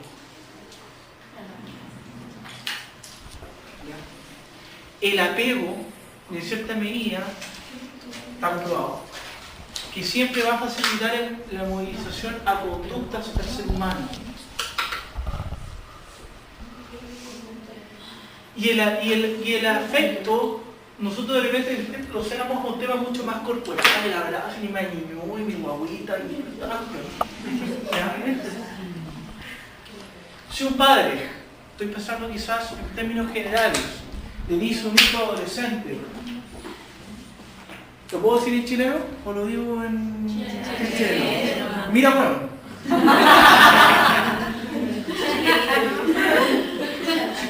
Si tú llegáis de la fiesta curado, te voy a sacar la cresta. Si llegáis curado a la casa, te voy a sacar la cresta. ¿Ya? No digo que a ustedes les haya ocurrido. ¿Ya? No digo que les haya ocurrido. ¿Ya? Esto es para hacer una transversalidad desde el punto de vista de los patrones afectivos. ¿Ya? Recuerden, voy a irme más a lo técnico, que la reacción, porque recuerden que nuestro sistema nervioso central, nuestro cerebro, todo eso conlleva, termina de desarrollarse a los 21 años, 22 más o menos, promedio. Si yo a un cabro de 14 le doy copete, probablemente deje la escoba. ¿Ya? Pensando en esa premisa, este padre está haciendo un grado de medida de protección con el hijo, que no se cure, quizás no sea el mensaje adecuado, te puede decir, no, como le decir un garabato y cómo le va a gritar y una serie de cuestiones, y cómo lo va a amenazar que le va a sacar la cresta. Pero no será una medida de protección para que no se cure y deje la escoba.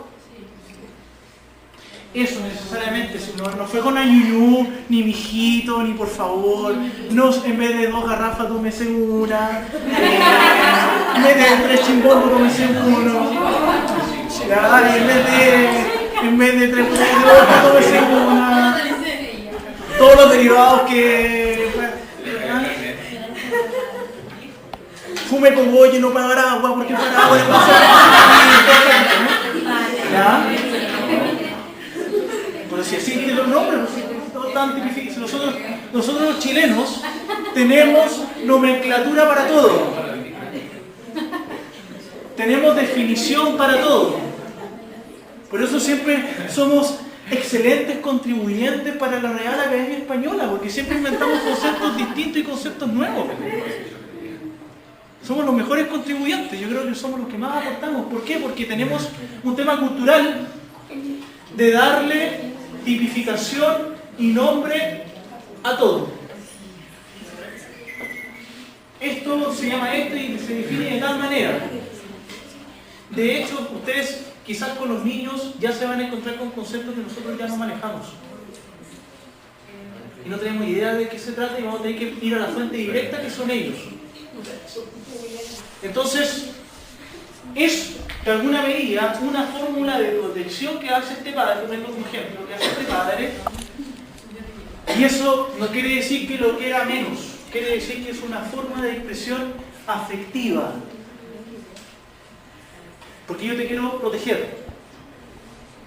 Porque a lo mejor si andáis curado en la calle, probablemente te pueda ocurrir algo. Ahora, ustedes dirán sí, porque lo que pasa es que después el tema de la resolución de esa situación, como si llega curado le va a sacar la cresta, no va al lugar.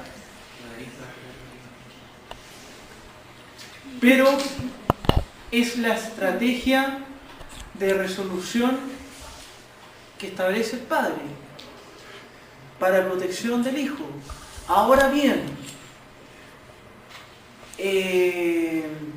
una de las cosas que les pasa generalmente a los varones cuando vamos a psicólogo ya con los hijos es que uno piensa que van a ir a juzgarlo porque somos malos papás y nos tiran ahí toda la vida.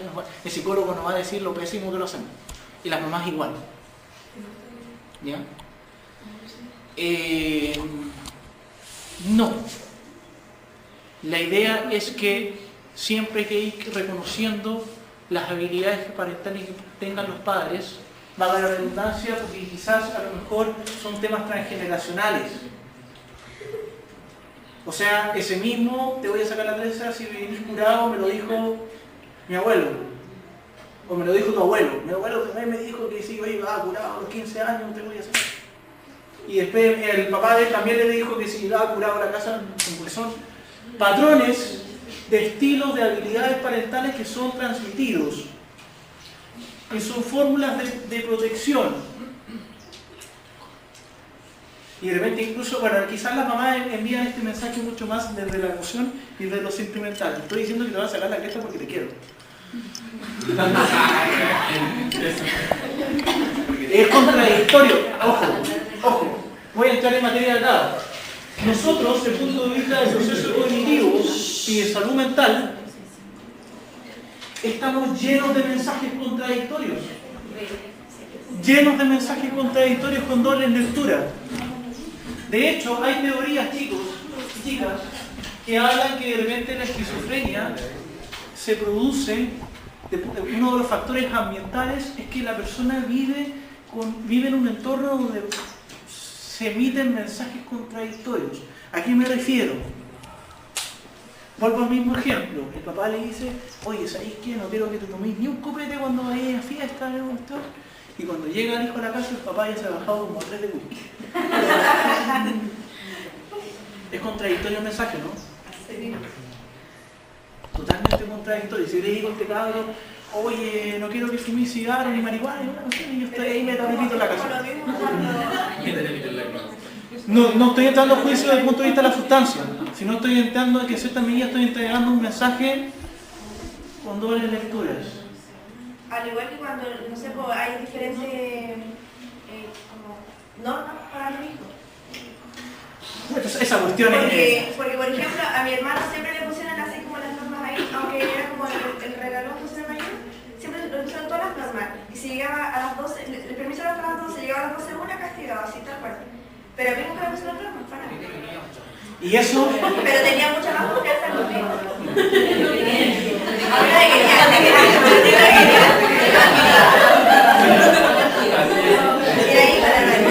Ahora, fíjense algo. Eso, el tema de los mensajes contradictorios en familia, son súper comunes.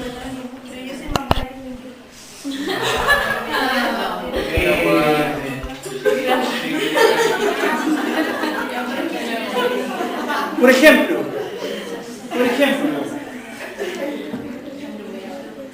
y también, a ver, no solamente en el ámbito de la relación filio-parental, sino que en la relación de pareja también hay puros mensajes totalmente contradictorios. Yo no quiero que te enojes. Me empezó a tocar la silla. Y yo estoy en estado de ira incontrolable. Pobre de ti que estés enojado.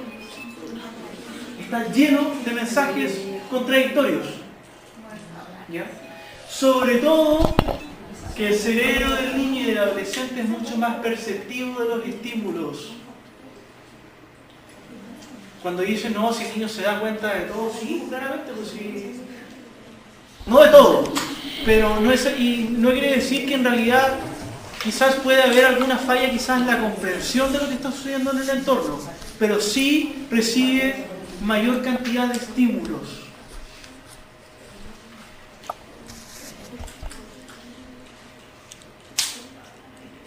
Voy a ponerles un ejemplo.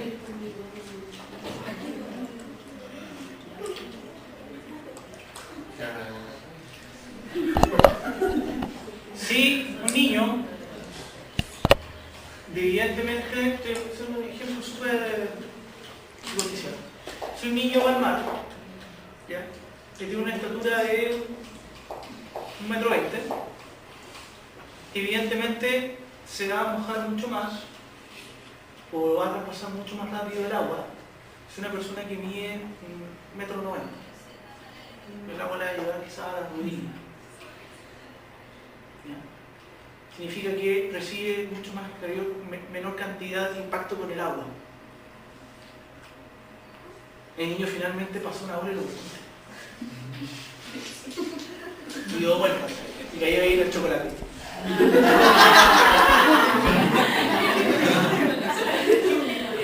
¿A qué quiero decir con esto? Que en realidad las circunstancias, los estímulos, y simplemente por el hecho de que son mucho más pequeños, los estímulos impactan mucho más directamente y le hacen un grado de cobertura. Entonces quizás nosotros los adultos, quizás como somos más grandes, estamos conversando con alguien, pero no escuchamos quizás la conversación que está un poco más allá. Pero quizás nos vemos como presentes que estemos así. El niño, no, que yo escuché al caballero que estaba allá arriba del árbol, que no percibe entonces el grado de información, porque alguna medida desde el punto de vista físico caen mucho más estímulos. ¿Eso evidentemente va a dificultar mi concentración y atención? Sí, y probablemente el niño se va a estresar y va a tratar de focalizarse el estímulo en una sola cosa. Entonces probablemente si llegan juguetes a la sala va a estar pegado en el juguete. ¿Se entiende, no? Entonces, fíjense que en realidad nosotros, de alguna medida, tenemos un sistema desde el punto de vista, yo siempre le digo, de cerebros como el sistema interconectado central. ¿Ya? En realidad, si nosotros de alguna medida empezamos a manifestar fallas en alguna de estas dimensiones, esto va a abarcar todo.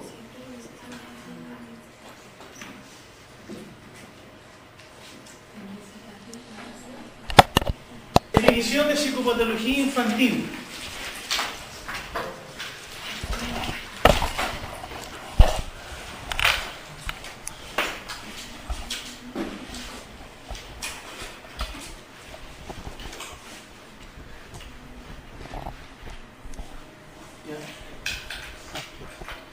Esta presentación creo que la voy a mandar hoy o mañana, para que quede ya lista en la plataforma. Es el estudio científico de la conducta normal o de las alteraciones conductuales de los niños o niñas. ¿Ya? ¿Y por qué se toma principalmente la conducta? Y se dice, pero profe, los procesos cognitivos, y esta cuestión que no se ve, y el pensamiento. Principalmente por un tema de convención científica, porque no es mucho más fácil y rápido acceder a lo observable que lo no observable.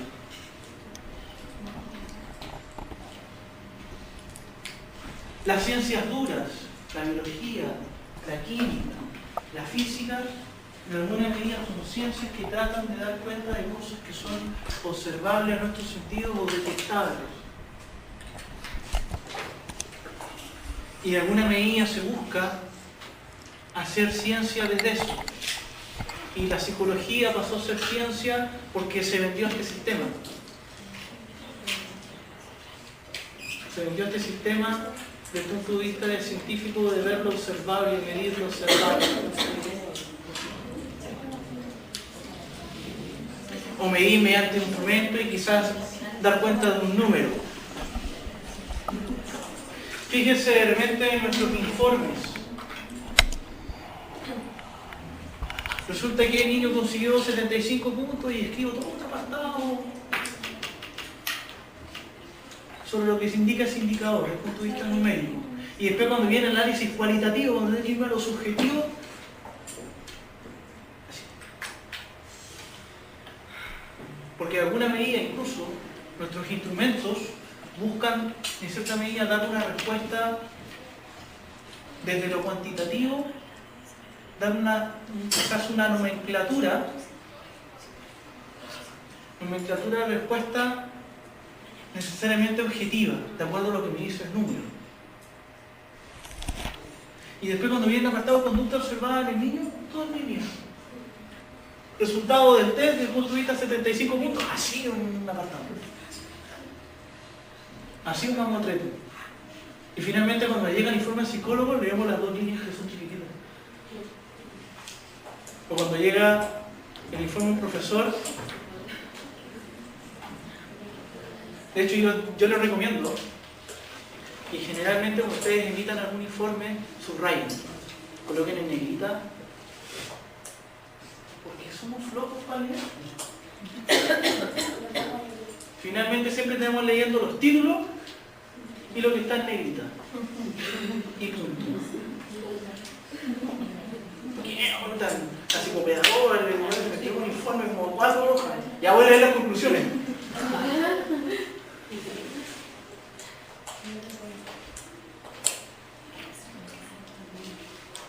¿Pasa o no pasa? Claro que pasa. Entonces yo generalmente, si ustedes quieren poner énfasis en algo, no, yo me mandé este informe porque quiero que se den cuenta en realidad lo que está pasando con este chico. Bueno, si quieren que se den cuenta de algo, está aquí. Subrayen.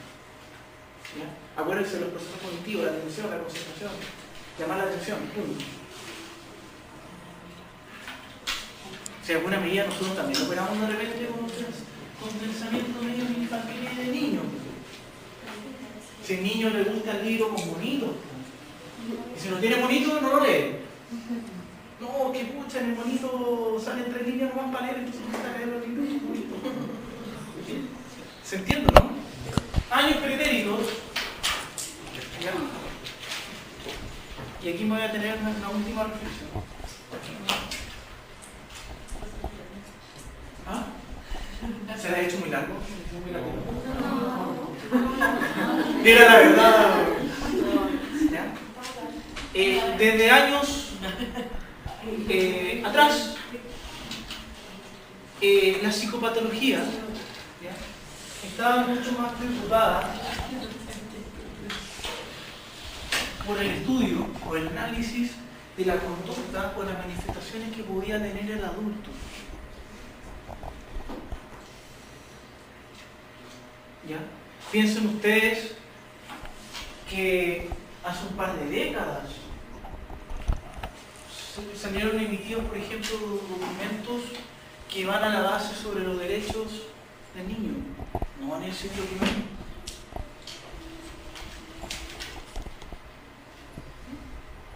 Piensen quizás a lo mejor en la historia, eventos donde han dado cuenta de que hay que ir a matar a todos los niños. Ahí no salían ni los derechos humanos, ni la convención, ni la marcha, ni nada. Se mueren todos los niños. Y hay que matar a todos. ¿Alguien ponía eso en discusión? ¿Se entiende, no? De hecho, la misma nomenclatura que nosotros utilizamos. Cuando hablamos de repente de adolescente, que adolece, que le falta. ¿Le falta qué? Si de repente encontramos adolescentes que nos dan respuestas mucho más certeras que muchos adultos. Claro, porque en realidad nosotros cuando hacemos ciencia hablamos de patrones generales. Pero ¿qué pasa? ¿Qué es lo que hacemos quizás con esta chica que la violaron 30? ¿Qué hace la ciencia ahí? ¿Me entiendes? Entonces, siempre abocado principalmente al estudio desde lo que es la respuesta del adulto.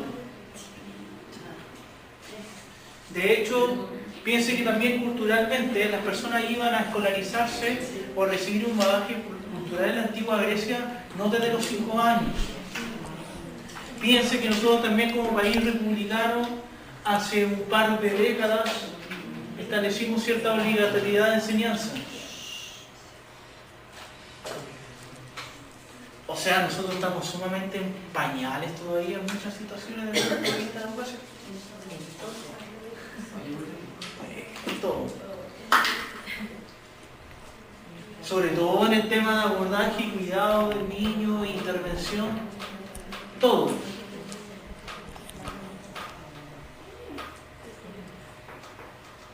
Y además, de repente con recetas o directrices o técnicas tampoco nos ponemos de acuerdo.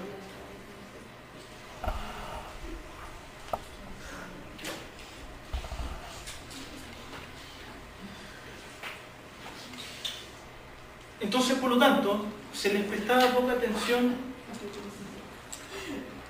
a los problemas en general. Los estudios griegos y romanos evidencian que las alteraciones en la conducta se dan como resultado de un desequilibrio biológico. Este es el gran tránsito desde el punto de vista de la atención a los problemas de salud mental. ¿Ya? O sea, los problemas de salud mental están dados por la manifestación que tiene el cuerpo, no tiene origen divino. ¿Ya? No por la brujería que me hizo la machi, no.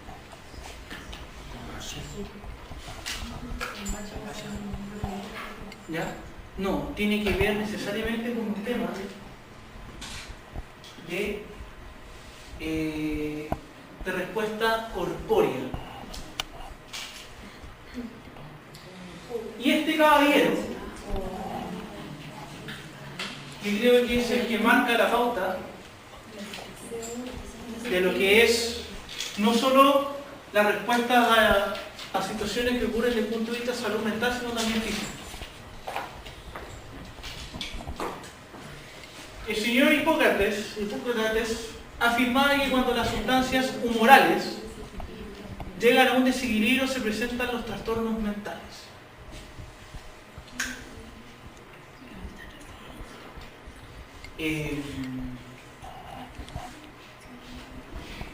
Cuando ustedes les hablan, por ejemplo, del tema del humor, ¿ya? Una persona dice, no, esta persona tiene buen humor, ¿ya? Es principalmente dado originalmente a esta reflexión. Cuando los humores, en cierta medida del ser humano, están en equilibrio, sangre, bilis amarilla, bilis negra, todas las sustancias del sistema digestivo, la flema, cuando todos estos elementos están en equilibrio, de alguna medida la persona se manifiesta de buen humor o está estable desde el punto de vista emocional. ¿Ya? Esto suena un poco como al horóscopo, ¿ya? Elementos, agua, aire, fuego, estaciones, primavera, verano, otoño, invierno. Que las personas que nacen en primavera principalmente se ven impactadas por el tema del aire, los vientos, por lo tanto responden. Es casi horoscopio. Lo único que le faltó imprudente es agregar los planetas, poner Plutón, Marte, ¿ya? Y tipificó, o sea, atrevió principalmente a dar una respuesta de categorización de personalidad a las personas que respondían principalmente a estos humores. Y de repente nosotros lo ocupamos en lenguaje coloquial. Cuando una persona es pesada de sangre, ¿ya? Se da aquí como sanguinario, principalmente como agresivo. ¿Ya? Bilis amarilla, colérico, lo mismo, rabioso. Bilis negra, melancólico o depresivo, es como la primera aproximación a lo que es la depresión. Y la flema, flemático,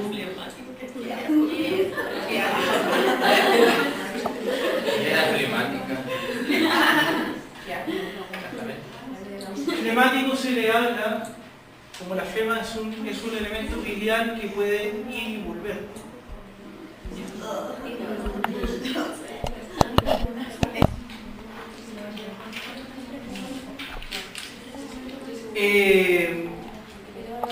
Los primeros problemas que se atendieron en psicopatología infantil, faltó acá, perdón, tuvieron que ver con el tema de la neuresis, con el tema del control de esfínter, últimamente que se hace pipí. ¿Por qué ustedes creen que les preocupaba más el tema de la neuresis que otra cosa? Y hay que pensar desde el punto de vista contextual y doméstico. Estoy pensando que hace siglos atrás no existía la secadora ni la lavadora automática. Entonces, domésticamente, que el niño se hiciera pipí todos los días, desde el punto de vista de higiene, y como no había tanto avance médico, evidentemente, pero estoy pensando en años atrás, cuando no había todos los elementos tecnológicos que tenemos ahora. Piensen que lo que a lo mejor hace 3 siglos atrás que el niño se hiciera pipí todos los días. ¿Se entiende, no? Ni siquiera lo estamos viendo desde el punto de vista afectivo, ni nada. Lo que le preocupaba a la sociedad en ese momento eran los niños que se hacían pipí. Porque evidentemente era más complejo lavar la ropa. Fíjense el grado de concreción, ¿ya? De razonamiento concreto que se operaba. ¿Ya? Ahora nosotros hablamos de la neuresis y una serie de factores ambientales, hay técnicas desde el punto de vista como ir entrenando el esfínter por parte del niño y hay mucha literatura. ¿Ya? Hay mucho también porque en realidad fueron los primeros alcances de trabajo que se han desarrollado y que en alguna medida también tiene que ver con un trabajo corpóreo desde el punto de vista biológico. Siempre se trabaja en distintas dimensiones. Entonces, claro que era todo un tema que el niño se hiciera pipí todos los días. Las resoluciones quizás emocionales que existían antes, si el niño se ponía a llorar, era encerrarlo en la pieza y punto. Que llore no, se le va a pasar. Ahora no, tenemos literatura que nos dice que hay que hacer contención, que en realidad no hay que hacer contención. ¿Ya? Porque antes, en cierta medida, vuelvo acá, la neuresis sí era un tema.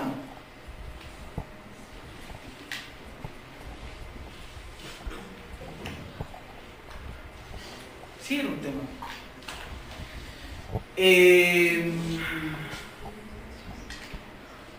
Para el estudio de la psicopatología infantil se partió del pensamiento filosófico de Locke y Rousseau.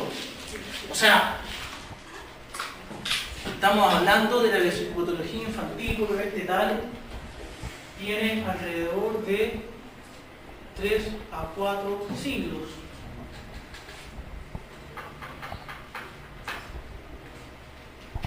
No mucho. Nosotros podemos decir, no, si son 300 años, no mucho. Ya nosotros en ese contexto ya hemos inventado la rueda, ya sabíamos de armas, ya habíamos hecho estudios quizás, ya sabemos, desde el punto de vista de avances mercantiles, ya hemos creado naves, ya hemos construido palacios y una serie de otras cosas. Y de los niños recién llevamos preocupándonos 300 años.